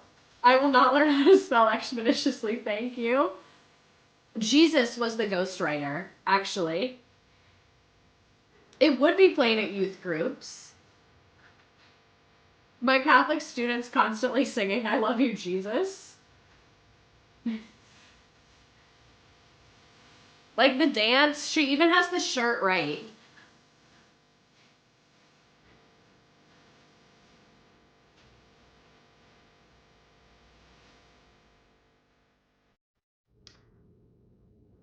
We still got another full minute, so I'm wondering. I hope you enjoyed my first foray into Christian music. I did a Christian pop song because I love pop, and I just wanted to try something out, and I knew it was like really new and different for me, and I was kind of scared of like getting judged for it, so I was like, you know what, I want to do the song. As a Roman Catholic, I approve. My dad goes to here in Wilmore, California, at St. Francis of Rome. I actually came here when I lived with my dad. They're trying to build a new church, and my dad asked me one day, he's like, what are some like ways to like raise money, you know, just like for like the church and stuff like that. Her dad making her raise money for the Catholic Church. Like, I really want to do a Christian song, and I was like kind of scared. I was like, people might think it's for views or for money, and I was like, why don't I just take all the proceeds from this song and the video from iTunes and just donate it, and it'll be ongoing to the church and hopefully help them build a new. Another important note to make about her, relatively recently, like within the last 6 months, she was on a podcast and she casually mentioned that she does not use Spotify or Apple Music. She buys all of the music she listens to on iTunes because that's how the artists get paid. So she does not stream music. She is still buying it from iTunes. I didn't even know you could still do that. Like I said, I think Jesus would fuck with this. Like, I think Jesus would fuck with this. I'm sorry. Like, if you can't love Trisha Paytas as a Christian, you're not a Christian. If you're not a Christian, you can fucking hate her. I'm not a Christian, so I don't have to love her. But if you are a Christian, you're supposed to love her. Just so you know, like, they were really clear about it. She's so real for that. If I could afford it, I would. In 2017, she uploaded a video titled I Am No Longer a Person, where she walked around in her underwear. They said that they didn't want to be identified as Trisha, a female, or anything, because I no longer have an identity. I don't want to be made fun of or compared to my videos because they're no longer me. I'm stepping back from that persona from a person that is Trish. She also said that people should not wear clothes. This is not there anymore, I don't think, but yeah, that's what I mean when I say, like, she's created this character, and I think, like, the character in a way is kind of a part of her, and she, like, has made herself into a fake version of herself, which probably does a number on you mentally. Also, around this time, low point, she started dating, Jason Nash. If you are familiar with Jason Nash, he is a menace, a Vine star, middle-aged loser. That is the best way I can describe him. Jason Nash, trigger warning. So let's get into it. Jason Nash was a part of the Vlog Squad, David Dobrik's little group of minions. And yes, I have done a Tana episode. Tana episode was a while ago, but it is on my YouTube. So Paytas' involvement with the Dobrik vlog started in 2017 when she and Nash got together. See? I'm in trouble on TikTok. You have to come to Twitch. This is why you have to come to Twitch. So I'm ending TikTok so I don't get in trouble more. Love you guys. Come to Twitch. Adios. I'm sorry. But I already got in trouble for bullying. Like, whatever. Anyway. So Trisha starts dating Jason Nash, and that's why she is in a bunch of these videos. Jason Nash is not live at this exact moment, unfortunately. Should I do a Jason Nash stream? I was thinking about it when I was putting this together. And it became a gold mine for laughs. Paytas seemed to be happy to go along with it. She and Dobrik are discussing how Nash is crazy for putting up with her. Like, Trisha was the butt of the joke. I am not letting Jason Nash on here. I would never do that to you guys. Absolutely not. The most I would ever do would be, like, let him submit a 30-second video defending himself, maybe. And then we would make fun of it. Like, I would never let him on here. They dated. I feel so bad for her. I would be embarrassed to have that in my past. I mean, she doesn't really have a shortage of embarrassing things. What's more embarrassing? The blackface Japanese character or dating Jason Nash? What's worse? What is truly worse? Probably the blackface, I would say. But Jason Nash, close second. You know what I mean? 30 seconds would be too long. Thank you for protecting our peace. Okay, so I have to say blackface because I'm black, but damn, it's close. Thank you, because that was exactly what I said. You guys are on a little bit of a delay behind me. BTW, people have been commenting the blackface pic on her K-pop song, and she likes all the comments. That's what I mean. Like, she knows what she's doing. She's not an idiot. Jason Nash is a creepy predator. Exactly. So anyway, Trisha was the butt of the joke in all of these. I think he likes you because you're psychotic. He likes you because he never knows what he's going to get. You're like a box of chocolates that's all poison. In another vlog, Paytas pretends to propose to Nash. He backs away screaming no. It was a planned bit, but they did have a lot of arguments, and Paytas bore the brunt of being the entertainment several times, as when she was hooked up to a lie detector machine, which, like, those are total bullshit, by the way. And just kind of like embarrassing her, saying that like she was having sexual feelings towards her boyfriend's friends on this lie detector, which are so easily manipulatable. They don't even like allow them in court anymore, I don't think. And she was the victim of many, many pranks. David Dobrik is a big pranker. I hate pranks and I hate fun, and that's why I hate David Dobrik and I never want to be in the room with him. So when Nash was driving over to Trisha's house, he snuck Dobrik in the car to scare her. Trisha was obviously shocked by that, and they repeated this multiple times. When Nash and Paytas landed in Puerto Rico for a holiday, Dobrik was hiding in their hotel bathroom. Trisha, who appeared to be nude, was terrified when he jumped out at her from the shower, and she has spoken about having a fear of strangers multiple times. She literally was kidnapped when she was an escort. She's had to move homes multiple times because of stalkers, so a lot of the times these pranks would really upset her, and she would be crying, and the vlog squad would be like laughing in the background. But pranks are kind of accepted as being a part of the vlog squad. And other pranks seem to try and set her up. They tried hiring an actor to try and ask her out and get her to cheat. And she says now she sees it as really manipulative. But in the moment, like, you see her, she's a troll. She does things for views. They set her up and recorded her having sex. That's illegal, I'm pretty sure. The whole group is literally psychotic. No, it's literally horrifying. These are some random, like, compilations I found. We're not going to watch the whole thing, but it's just so you can see Trisha in these vlogs, like with the vlog squad during this time. So like fascism is taking over. It's 2018 and this is what Trisha Paytas is up to. Do know that you're a lot more different and insane than a regular person. Yes. Okay. Trisha's been really good lately. Oh, we'll get to the threesome bit. It's gross. With anybody. She was like, I was supposed to be so impressed with that. I was like, oh, thank you for not cheating on me. Guys, we should just started crying because Jason wore one of her cheerleader outfits the other day and he fit into it just like Trisha was. This is footage from 3 minutes ago. No, that's the other thing that makes me sad is that Jason fits in my clothes. Like, I saw him in the Laker girls outfit and I was like, it sucks because that fits C tight and it fits Jason tight, so it's like we have the same body. Oh, that is fucking sad. Like, she's genuinely upset and they just record her. I'm crying because you fit in the same clothes as Jason. Like, I think I look good, but then I look at Jason in that outfit and I'm like, that's what I look like. I just feel really sad. Like, they're literally laughing at her. She's going through body dysmorphia in the backseat of a Tesla. Name a worse place to be having body dysmorphia than in the back seat of a Tesla with Jason Nash driving and David Dobrik in the front seat. I cannot think of a worse place to hate my body. I literally cannot think of a worse place to be going through that. I would rather be going through that in a Kohl's dressing room with my mother. And that is saying something. Puerto Rico. Oh my god, I don't want to do this. I don't want to do this. Put your hands out. Jason Momoa. My sister said that. And a YouTube camera in your face. His balls in your hand. Well, probably. So, like, sexualizing her a lot, pranking her a lot. You did know Jason. Yes. Just, like, really fucking with her. Oh, I was just dreaming about fucking her mom the other night. Hey, stop it. That's so gross. Are you 5 different people? You fucking just literally started talking about fucking my dad.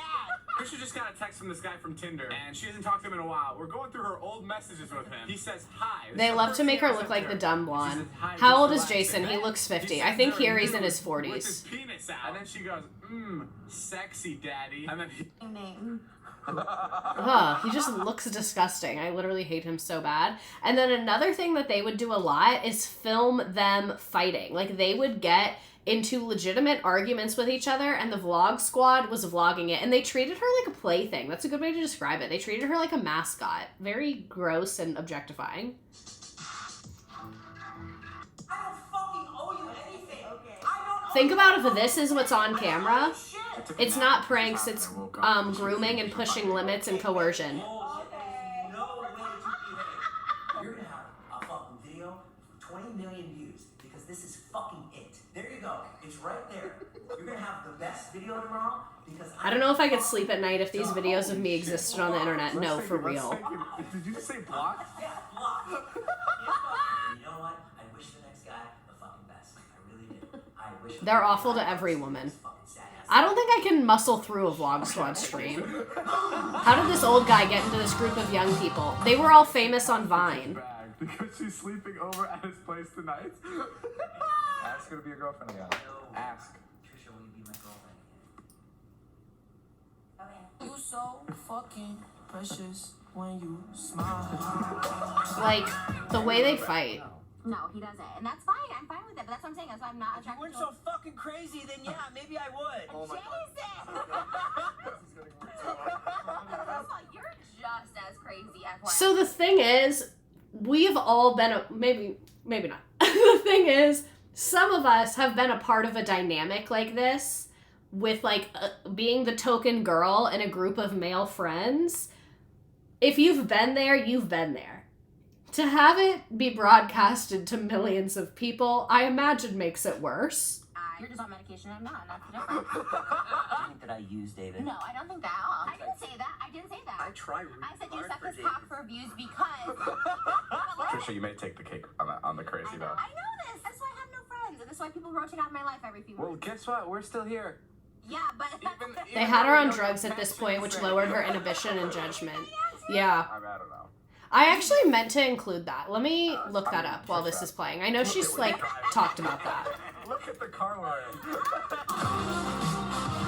Can you tell me why you were upset when Jason hooked up with Karina's mom? wait, no. It doesn't make me mad because, like, I feel like that's not who Jason is, and it made me pissed off because I thought we Okay. had a wholesome thing online. No, you together. guys. So this is talking about her, like, use of pills, which is going to come up in a second. So, and we're in the music video, she said that she, like, overdosed. So she has openly discussed a history of substance abuse, primarily involving prescription pills, cocaine, and methamphetamine. She talked about this in a fair amount of podcasts, but she has said that she was introduced to methamphetamine and overdosed and was hospitalized for that. She also used cocaine a lot in her teens and early 20s while working as a stripper and was on a lot of prescription medications as well.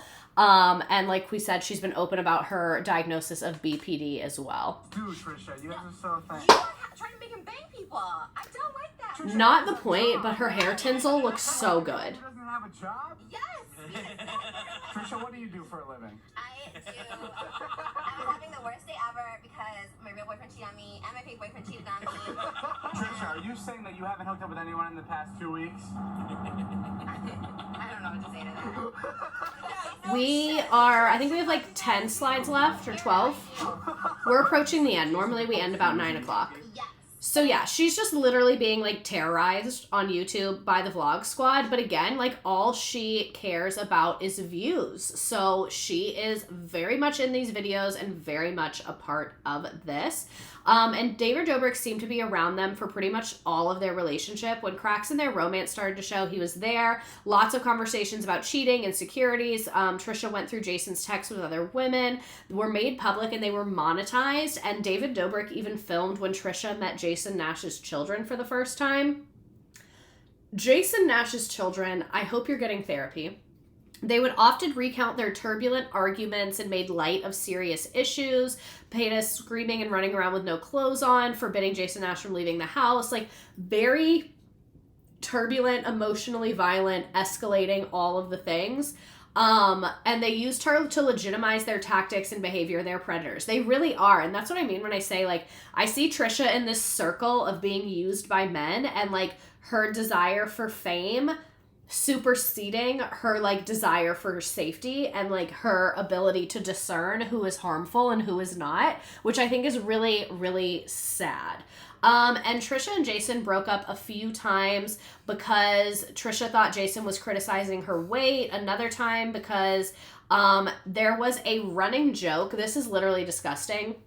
There's a running joke that David Dobrik and Jason Nash kept making about how Jason should have a three-way with Trisha and Tana Mojo. Tana Mojo was a teenager at the time. I remember when they were joking about this, and on camera, Trisha would be like, that's gross, she's young. And Trisha and Tana, I believe, are still friends. And Trisha, like, I think that was really, like, nail in the coffin on it, because Trisha was like, yeah, like, disrespect me for the views, whatever. But then when, like, you're talking about having a three-way with a minor, it's just disgusting and literally so gross. And they are friends now, Tana and Trisha, not the men. But yeah, I found that interesting, that when they're being horrible to her, Trisha's just, like, laughing and internalizing and shoving it down and doing it. But you could tell when they were being awful to Tana, it kind of like activated Trisha in a little bit of a different way. Her and Tana is a dream blunt rotation. No, for real. Like, I'm sorry. Like, if I'm in that situation, I'm folding. Like, put the cuffs on. Like, I have so many questions for them. I think what snapped Trisha out of it was going protective over Tana. And Tana is another woman that, like, to be an 18-year-old girl, you are so vulnerable. And, like, Tana is the 18-year-old girl in this scenario, except she's not even 18. She's 16, 17, which is even more horrifying. And I feel like Trisha is kind of self-aware that she's being used, which is really sad. I agree with that. And that's what I was saying. Like, when she does these offensive things, she's not stupid. She knows what she's doing. And it's a very interesting and sad thing to watch in a lot of ways. Jason Nash told Jason Nash told David Dobrik that he would buy him a Ferrari if he convinced Tana to take part. This made Trisha Paytas uncomfortable, and she would she would get upset every time it was brought up. One time she started taking all her clothes off because she thought it would mean it would be cut out of the vlog, but it made it in anyway. So she was like, oh, if I get naked, they can't include it as like a defense thing, I guess. And after one of their breakups in June 2018, David Dobrik ambushed Trisha at the airport to confront her about Jason Nash, like literally just giving no woman any peace, just literally terrorizing her and everyone. And Paytas said that she no longer considered him a friend, but laughed along with her joke about her making a lot of money via her expose about Jason Nash.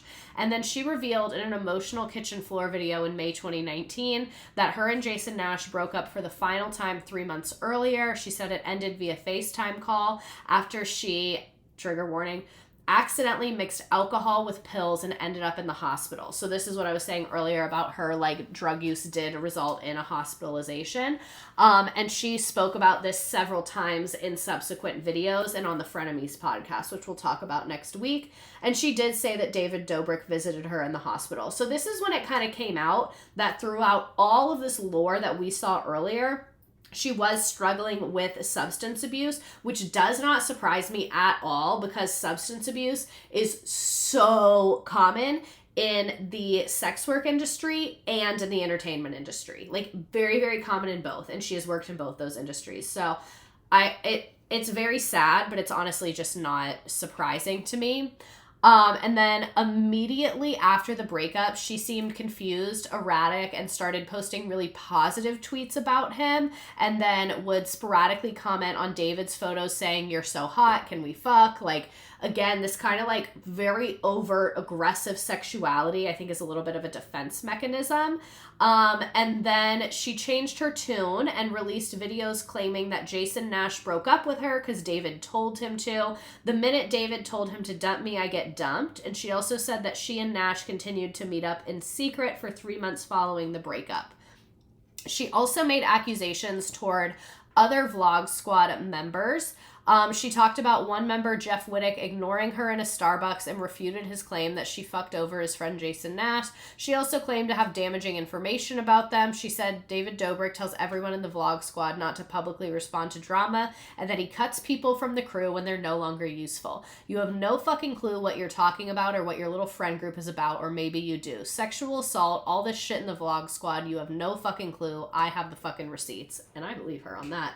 I feel like she learned to disassociate, and it really helps her put up with things she shouldn't. And that's what I mean about her becoming a character. I think she turned herself into a character, and then she disassociates into the character, but because the character is her, it's like still super traumatizing. It's very interesting and sad to me.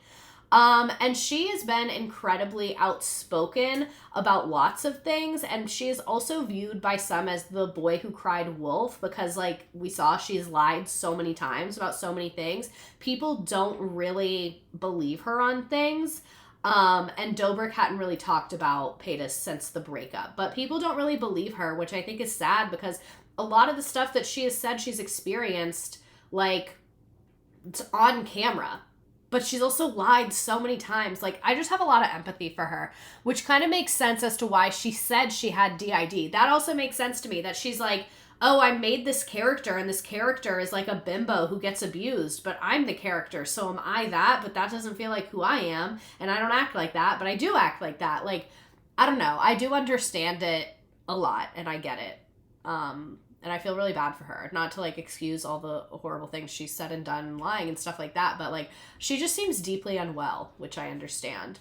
And then this is kind of a compilation of her exposing the Vlog Squad. So there's literally, like, so much footage of all of this. That's what I was saying. We're not going into every single feud, but this is just kind of, like, some bits and pieces. After this, obviously, me and Jason are done, which is so heartbreaking to me. This video today is something that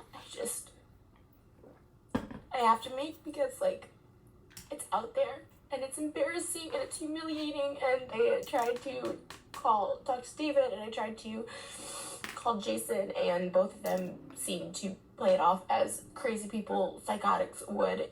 And even crying now, if I would cry like this, I have cried like this, I would have called Jason, and he says, stop with the fake tears, you're manipulating me.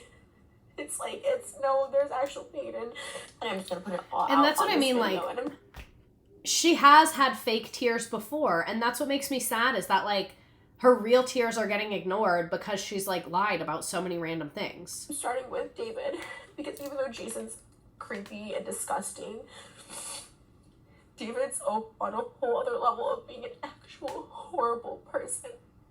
If you watch David's vlog, there's this big joke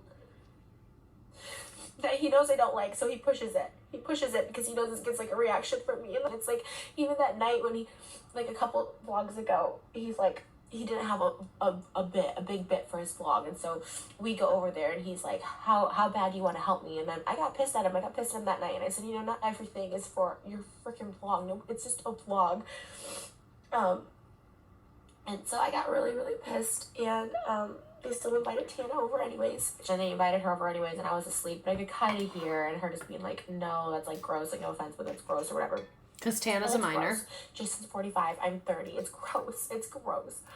There was a vlog where I take all my so, clothes like, off, and David's... Trisha is 30 and Jason is 45.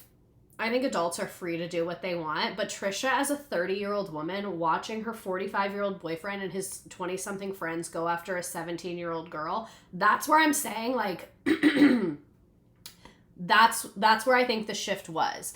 But doesn't matter, because who gets to decide? The same would give those men views and credibility. Who's to decide who's the real Trisha or when she's telling the truth? That's what's really sad to me, is, like, it's just like the eyes of the world deciding on her, and that would be hard. Because I'm so pissed. I'm just so pissed. And I ask him, I even say, like, it's not in the video, but I'm quiet. I'm like, I'm not gonna even add to this. Like, if you guys want to joke about it, it's fine. I'm not gonna add to this anymore. Like, it hurts me.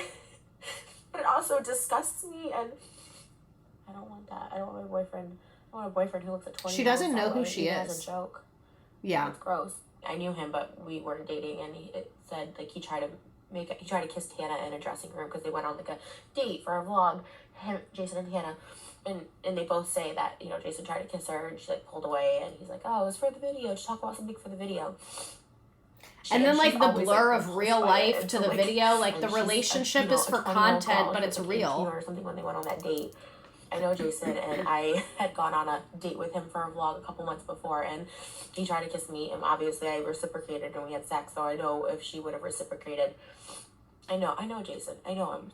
She hasn't learned how to stand up for women because no one stood up for her, and I don't think she knows how to stand up for herself. I don't like this joke. It's gross. And I came inviting Tana over that night. It's like, I heard it. I was like asleep, but I could still hear. I was like fully asleep, but like him like trying to convince. It was so gross, you guys. It was so gross. Like him trying to convince Tana to like go in the bedroom, and like Jason with his shirt off, and like it was just like so gross and so creepy. And I was just, joke or not, which is not really a joke, because before we I like that she's calling him out that it's not a joke. If they're saying, oh, it's for the vlog, it's for the joke, but she's like, when you went on a date with me in a vlog and kissed me, we had sex, and that wasn't a joke. Like, I do admire her for that. Even for the sake of content, it's still gross. No one should be making a TV show of a 45-year-old going on a date with a 17-year-old. Exactly. I feel bad for Trisha, but this is kind of her fault. You can't really expect people to listen to you when you've built a career on lies. It's unfortunate.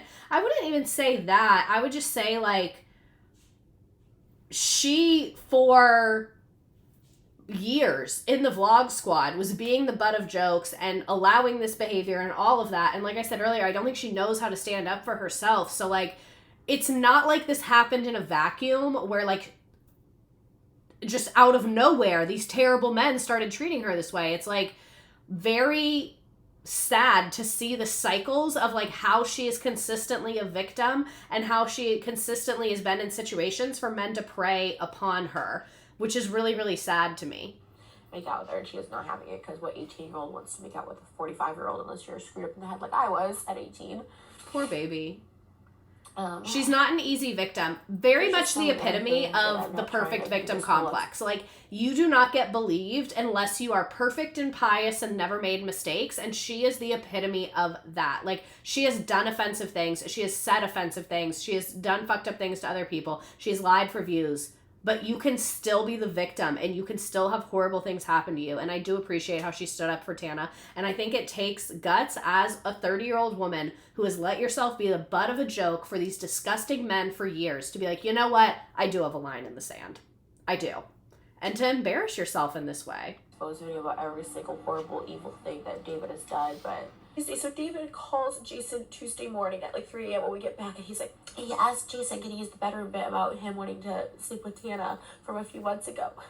And Jason first said no, and he still used it. It's like, and then he even said, I'll drop it, knowing he knew that it's like such, he had a call to ask Jason to use the bit because he knows that's crossing a line.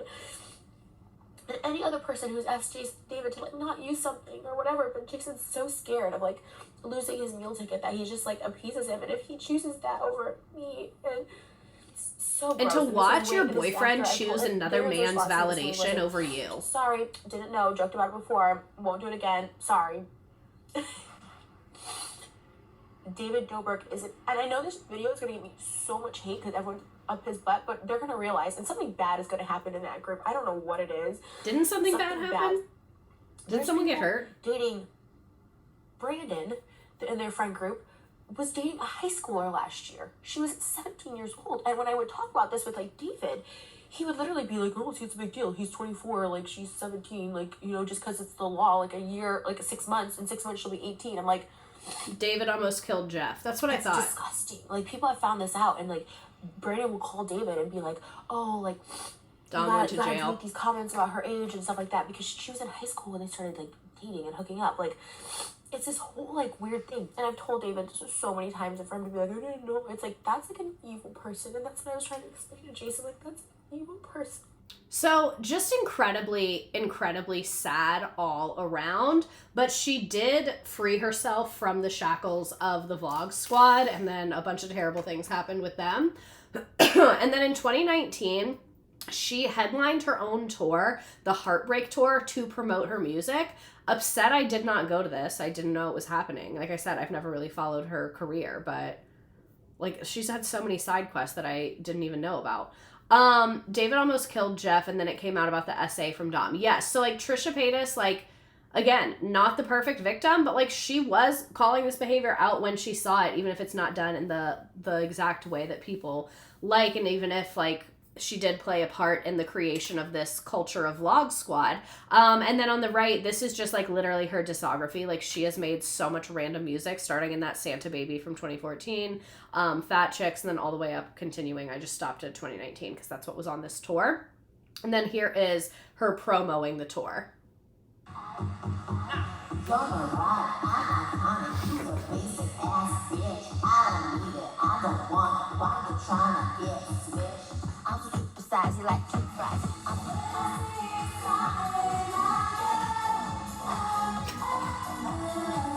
Like, going on tour singing other people's music. Because why not? Why not? Dual tasking. Dancer and a glam. Just crazy. Oh, sorry, that's my I move so much. I'm trying to block people behind me with my hair. I know, sorry. There we go, straight She yearns to entertain. She really does. Easy. Got the juice, what it do? Cause I'm being loose. Got the juice, what it do? Cause I'm being loose. You're a burner, Tina Turner, bitch. You're And she did it again recently. Yep. Madonna, so Nirvana, bitch. I'm about to strike a So, like, she's funding her art, making her art, paying other artists. Like, she's big on the entertainment and the art. And then this, I felt like we're almost done here. I know we're at 2 hours, but there's like a couple more things I want to show you. This is just a compilation of her being iconic, and this was posted in 2019. So it's just her like 2010s YouTube era of like becoming a meme on so many occasions. I went to an urgent care around here. They told me I had chlamydia one time. Sex will give you STDs. Friendships are fucking fake. Relationships will cheat on you. Family will disown you. Pizza? Goes forever. I have pizza. Life is short. People are very mean. The pink G-Wagon. Eat the chicken nuggets. I FaceTimed a reptilian last night. True story. I was terrifying. And you know what that reptilian said to me? Trisha, bitch. Like, she I'm is being dead serious. Trisha, bitch. problematic older sister, Your the YouTube server channel? training you at your first job when you're 14. And I hung up on that reptilian. Hey world, one world. Can we stop eating animals, world? Everyone, today I'm doing a very special eating show. Today I'm going to be eating a horse heart. Yeah, we use metal straws instead of plastic straws for the turtles. Sometimes But she's you vegan. Saw that the turtles still survive, so let's stop eating animals. Yesterday. Oh, your fingers make me horny. In this world, one world, we are the world, said the animals here. We're the world, where God started the world. The animals. She's started trying the it world all. with God, so let's stop eating the animals. Here we go. I think it's a cake. Animals have feelings just like you. Imagine her being the I senior am mentor to a animal. freshman in high I school. am a mammal with a voice to speak. Who speaks for the chickens? Oh.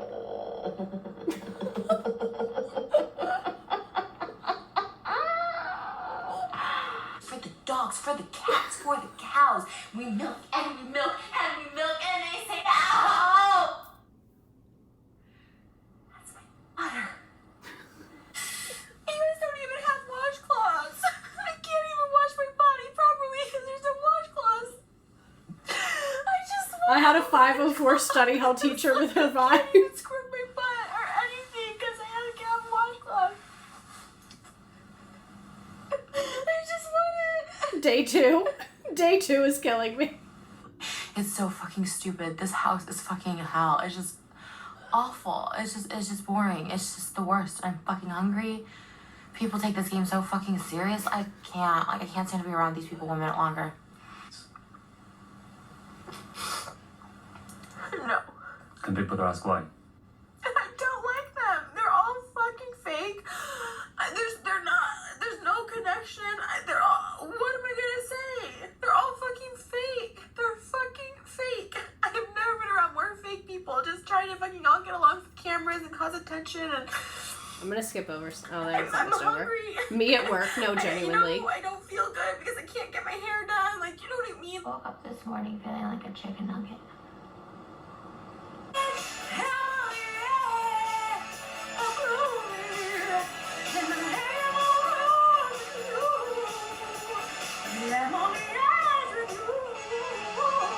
Get into it.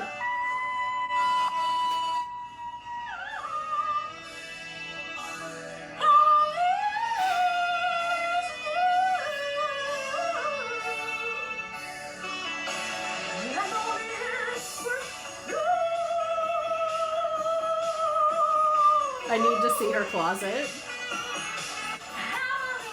The outfit is giving Jennifer Coolidge. The hair extension.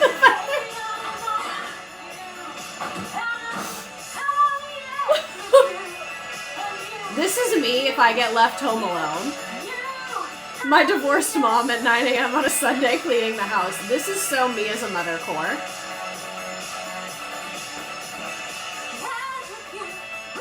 The thing is, people were just recording this stuff. She recorded it and put it online. Like, she is just visible in a way no one could understand. Also in 2019, she came out with a book, 101 Poems About Her Ex-Boyfriend. This one was self-published. This is me on the weekend when my fiance is working a 12-hour shift. Live footage of me on my Prime period. I might need to read the book, and I love that the format of the book is just a ripoff of that other lady whose name I can't remember. She also got in like a beef with Aaron Carter in 2019. I was also blocked by Aaron Carter.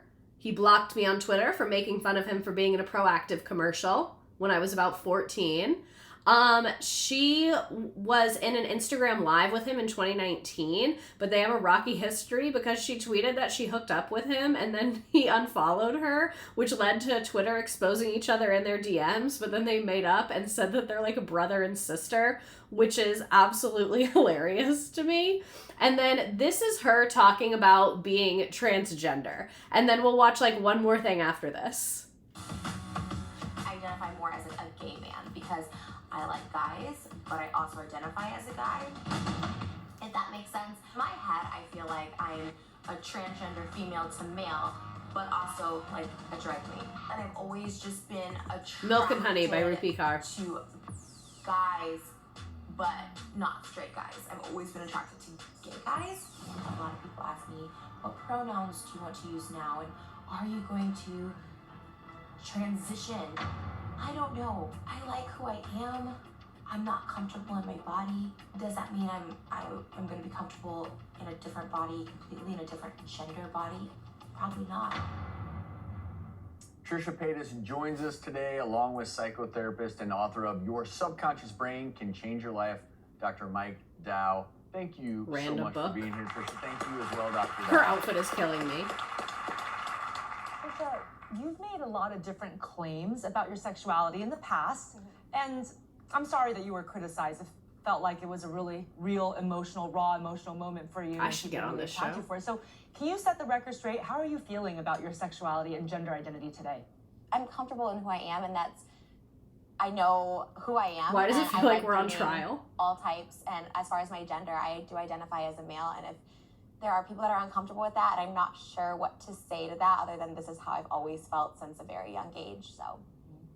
Well, what were some of the responses that you got to that first video that we just watched? What were people saying to you? And the way that she explained it later, she was like, I feel like a woman in the way a drag queen is like performing femininity is what she has said. And then later on, and more recently, she said like, oh, I didn't have the language around non-binary. That's like what I would say now. And now she identifies, like I said, using they, them, and she, her. For me, just saying that I was looking for attention or clout. I mean, the thing is those videos get demonetized now on social media. Like you don't make money off of those videos. Anything LGBTQ, anything mental disorders, you can't make money. So everyone just discrediting me for thinking that I would use something so serious. My audience is all LGBTQ people. Like to that, I would mock it or make a joke of it. Like this feels like a store brand Dr. Phil, and it is. That's a good description. I can't identify as this, and I'm funny, or it's funny because I look female. It was just a lot of backlash, a lot of hate, just telling me that I'm a joke and that I'm not. Just imagine someone telling you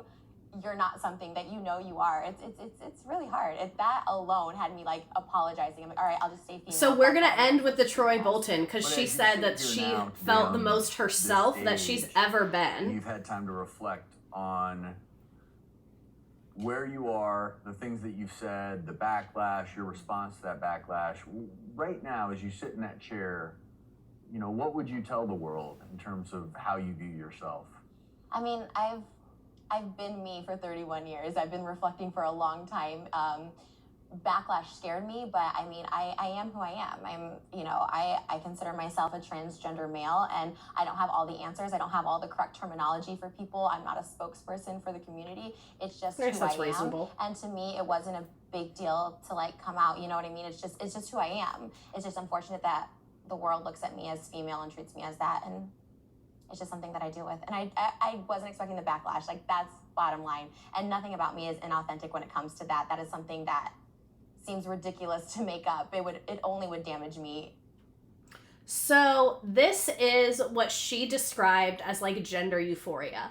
In later times where people have been like, your gender, how do you feel about it? She has said that this is when she felt the most herself, or they felt the most themselves. Maybe identifying as a man makes her feel powerful in a way performing femininity has never given her power or safety. That's also what I think. I think especially if you have engaged in sex work, it is really expected for you to have a complicated relationship with gender and your body. I think that makes so much sense, that you would have a lot of feelings about that. And I'm not saying sex work causes that, kind of a chicken and the egg thing. Like, it makes sense that if you have engaged your body sexually in a commodity way, that you've thought about things in a different way. I don't know, it makes a ton of sense to me. And then she was also really like a victim as a woman. So there's a lot of layers here that I haven't experienced personally, but just from what she has said, it does make logical sense to me. And this is the last thing that we will watch together, is Trisha Paytas' gender euphoria of when they were Zac Efron in High School Musical 2, Troy Bolton.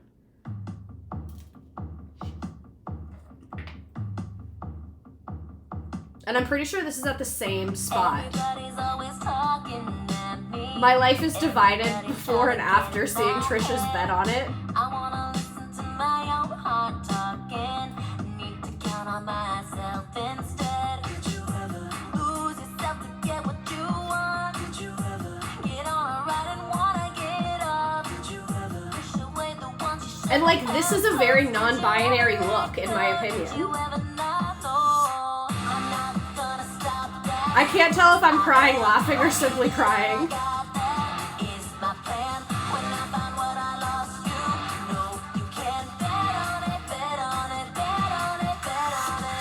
I feel like the lyrics even reflect her life, low-key. No, literally.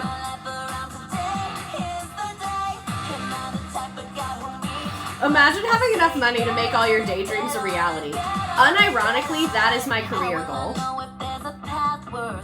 I don't even think she's seen High School Musical 2. She literally flew a whole film crew to this exact location and learned the choreo. I bought the ring, I cannot. It's the one-to-one creation. A lot of people question their gender because they can relate to characters of different gender. That's what I mean. There's a side-by-side on YouTube. The accuracy in the camera work.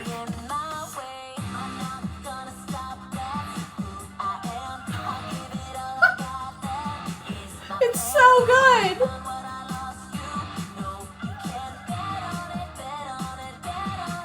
Like, they look great.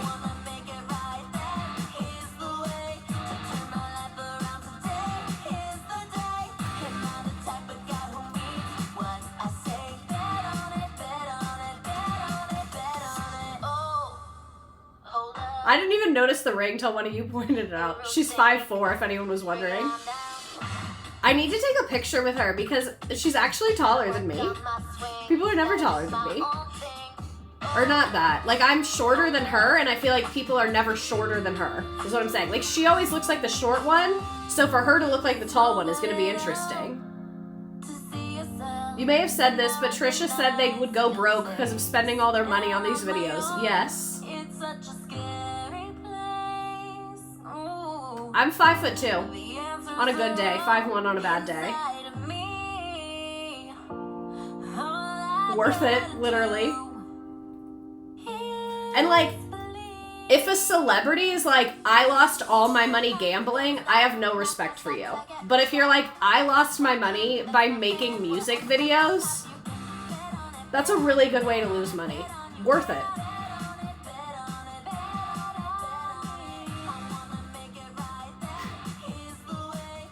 A lot of people think I'm tall. I'm not. I have long legs for my height.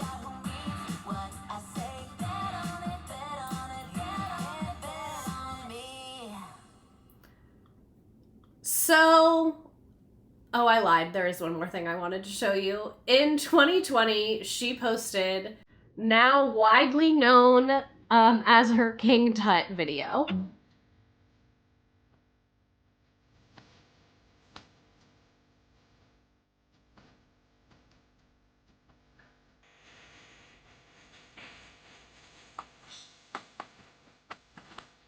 So she posted this in 2020. What is that? August of 2020. Hashtag euphoric, will prob delete, prob offensive. And it's still up, which is absolutely incredible. And then the following month, she began co-hosting the podcast called Frenemies with Ethan Klein of H3H3 Productions, and that is where we're going to pick up with Trisha next week. I felt like to 2020 was a really good stopping place, even though it's the majority of her life. I just felt like that was a good place for us to end up. Frenemies, like I said, I have a lot of feelings about. Can I just say I came out thinking about the same about her, but reminded me of how much I hate David Dobrik and Jason Nash. Yes, absolutely. Can you include her finding out about COVID in next week's stream? Yes. Either email me or put it in Discord, and I will. This is like a cliffhanger. I know I don't do 2 parts very often, but Trisha just has so much video content. We really had to do 2 parts. So there were my sources. Like I said, a lot of Reddit, a lot of Business Insider, Wikipedia, my own brain, some. And yes, Discord.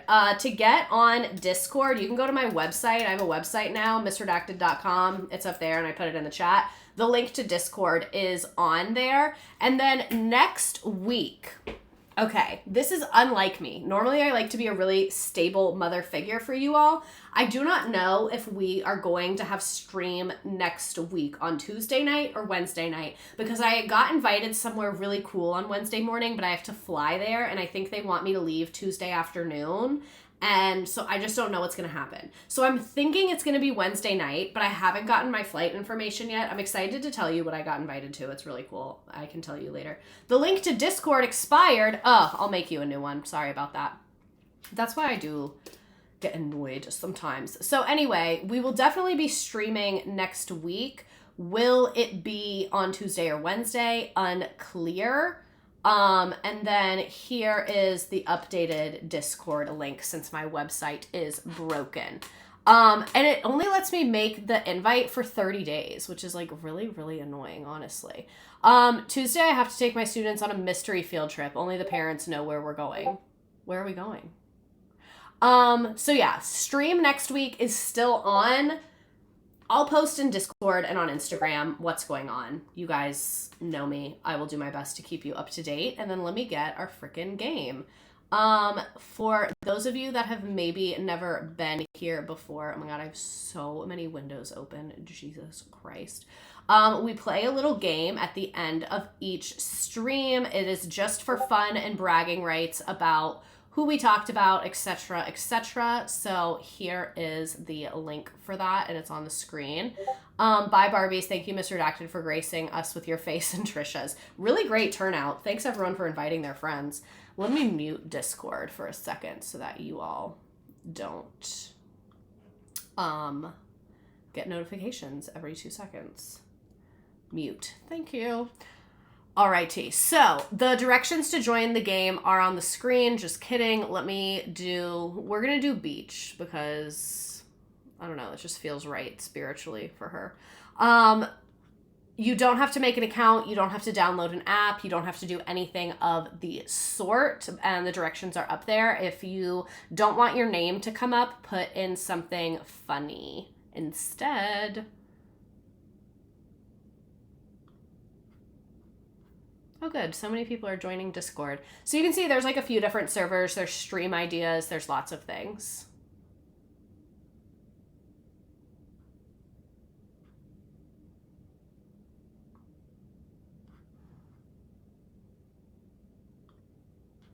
Sorry, I'm catching up on Discord. Cool. There's also a pet and animal in the wild one. I had this on my calendar and it was a treat. Thank you. I'm really glad that you enjoyed it and thank you for coming. I love all my first time people. I hope that you enjoyed the energy we've created in the studio. This was really good. Like I said, I've been kind of in my flop era because I haven't been promoting this, which is fine because even when I don't promote it, like my core group is here and that's always a fun time. But it's always cool to me when new people find out about this because I really just value this space a lot and think that it's really fun and cool. And I wish more people knew about it. I came because I saw this on your IG story, I think. Thank you. I've been trying to post more about it. I'm back after like 2 years. Welcome. Welcome. But yeah, I actually just posted today this like streams of days past because a lot of people don't realize I have like years worth of my streams on YouTube, and one of the ones I promoted was the Tana Mojo one. So if you enjoyed this and you want to watch stuff this weekend or whatever, Tana Mojo is a good one. Kris Jenner's one of my favorite ones. Jeffree Star is on there. Abby Lee Miller. I forgot for 2 weeks, but the Discord actually reminded me, period. And that's the point of Discord. Oh my God, there's 35 people on the game. Look at us. We've been here a while. Oops.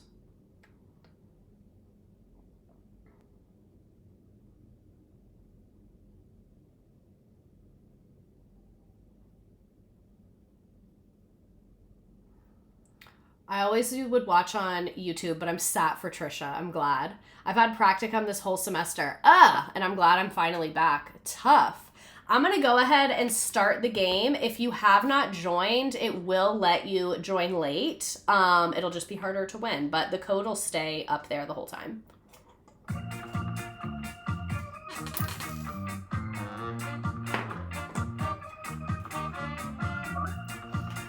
How old was Trish when her parents got divorced? I think I painted my bathroom at my first house during the Tana stream. Do you find it easier to the streams when you're subbing rather than teaching? Yeah.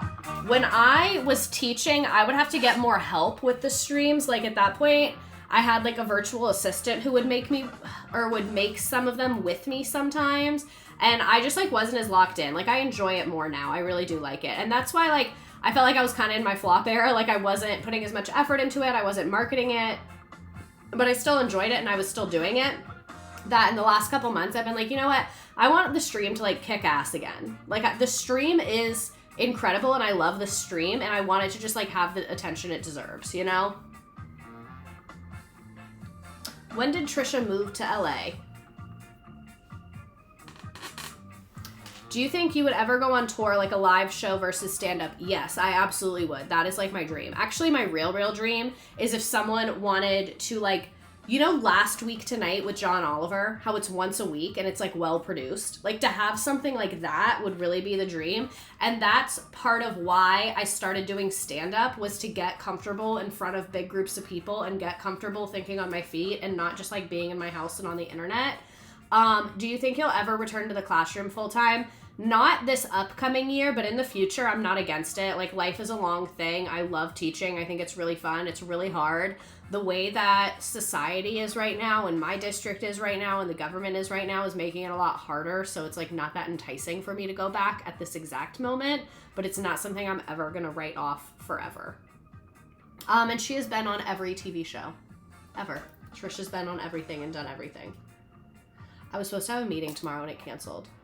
Is your Kris Jenner video on here or YouTube? YouTube. Twitch only lets me keep videos up for 14 days. So I download them and put them on YouTube so that they can live forever. Why did she first get into YouTube? And let me update the Discord link on my website. Merp.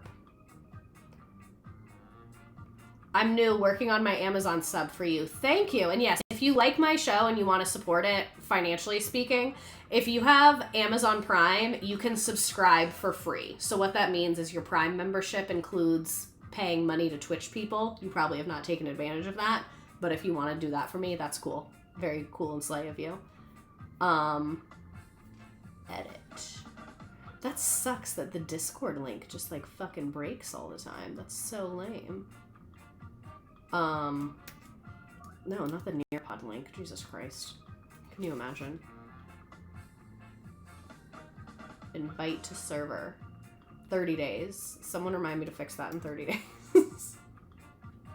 Okay, I fixed it now, so it's good for 30 days, I guess. In theory, if you use your parents' Amazon Prime, you can use theirs too, even if you have different names. True. I think I'm going to go no technology next school year. My kiddos have no self-control. If I was in the classroom this upcoming year, I would do that too. That would fully be the plan. The only thing is my district at least makes us do some test on Chromebooks, but 99% of the time, I think I could be using paper. She is a published author, true or false? That is true. She has written like 5 books or something ridiculous.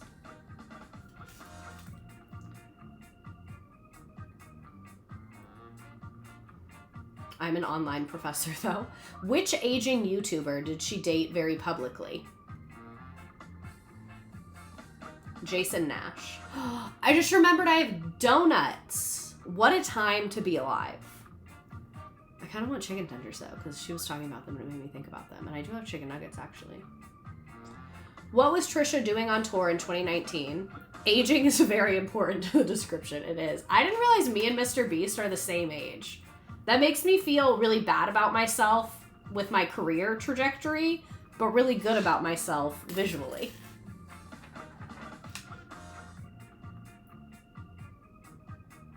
Who did Trisha portray in her High School Musical video?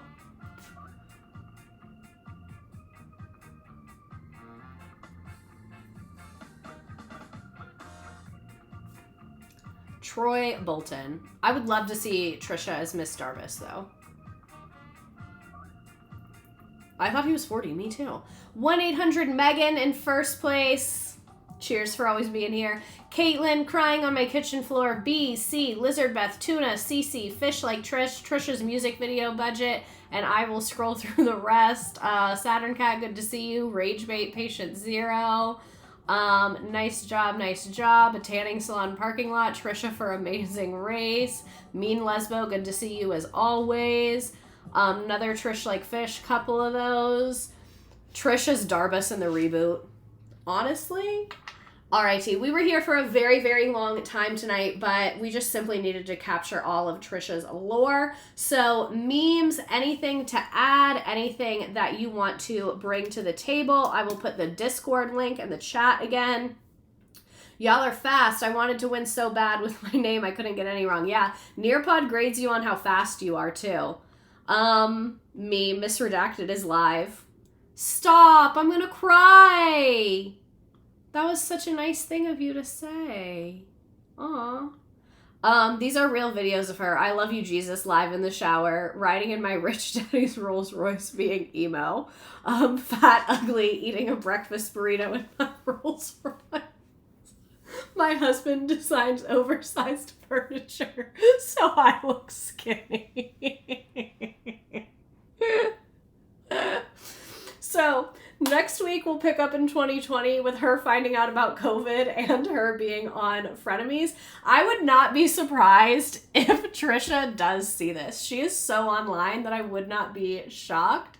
Thank you all so much for being here. I would say see you next Tuesday, but it'll honestly probably be Wednesday is how things are shaking out. She's here right now. Guys, stop. Don't even say that to me.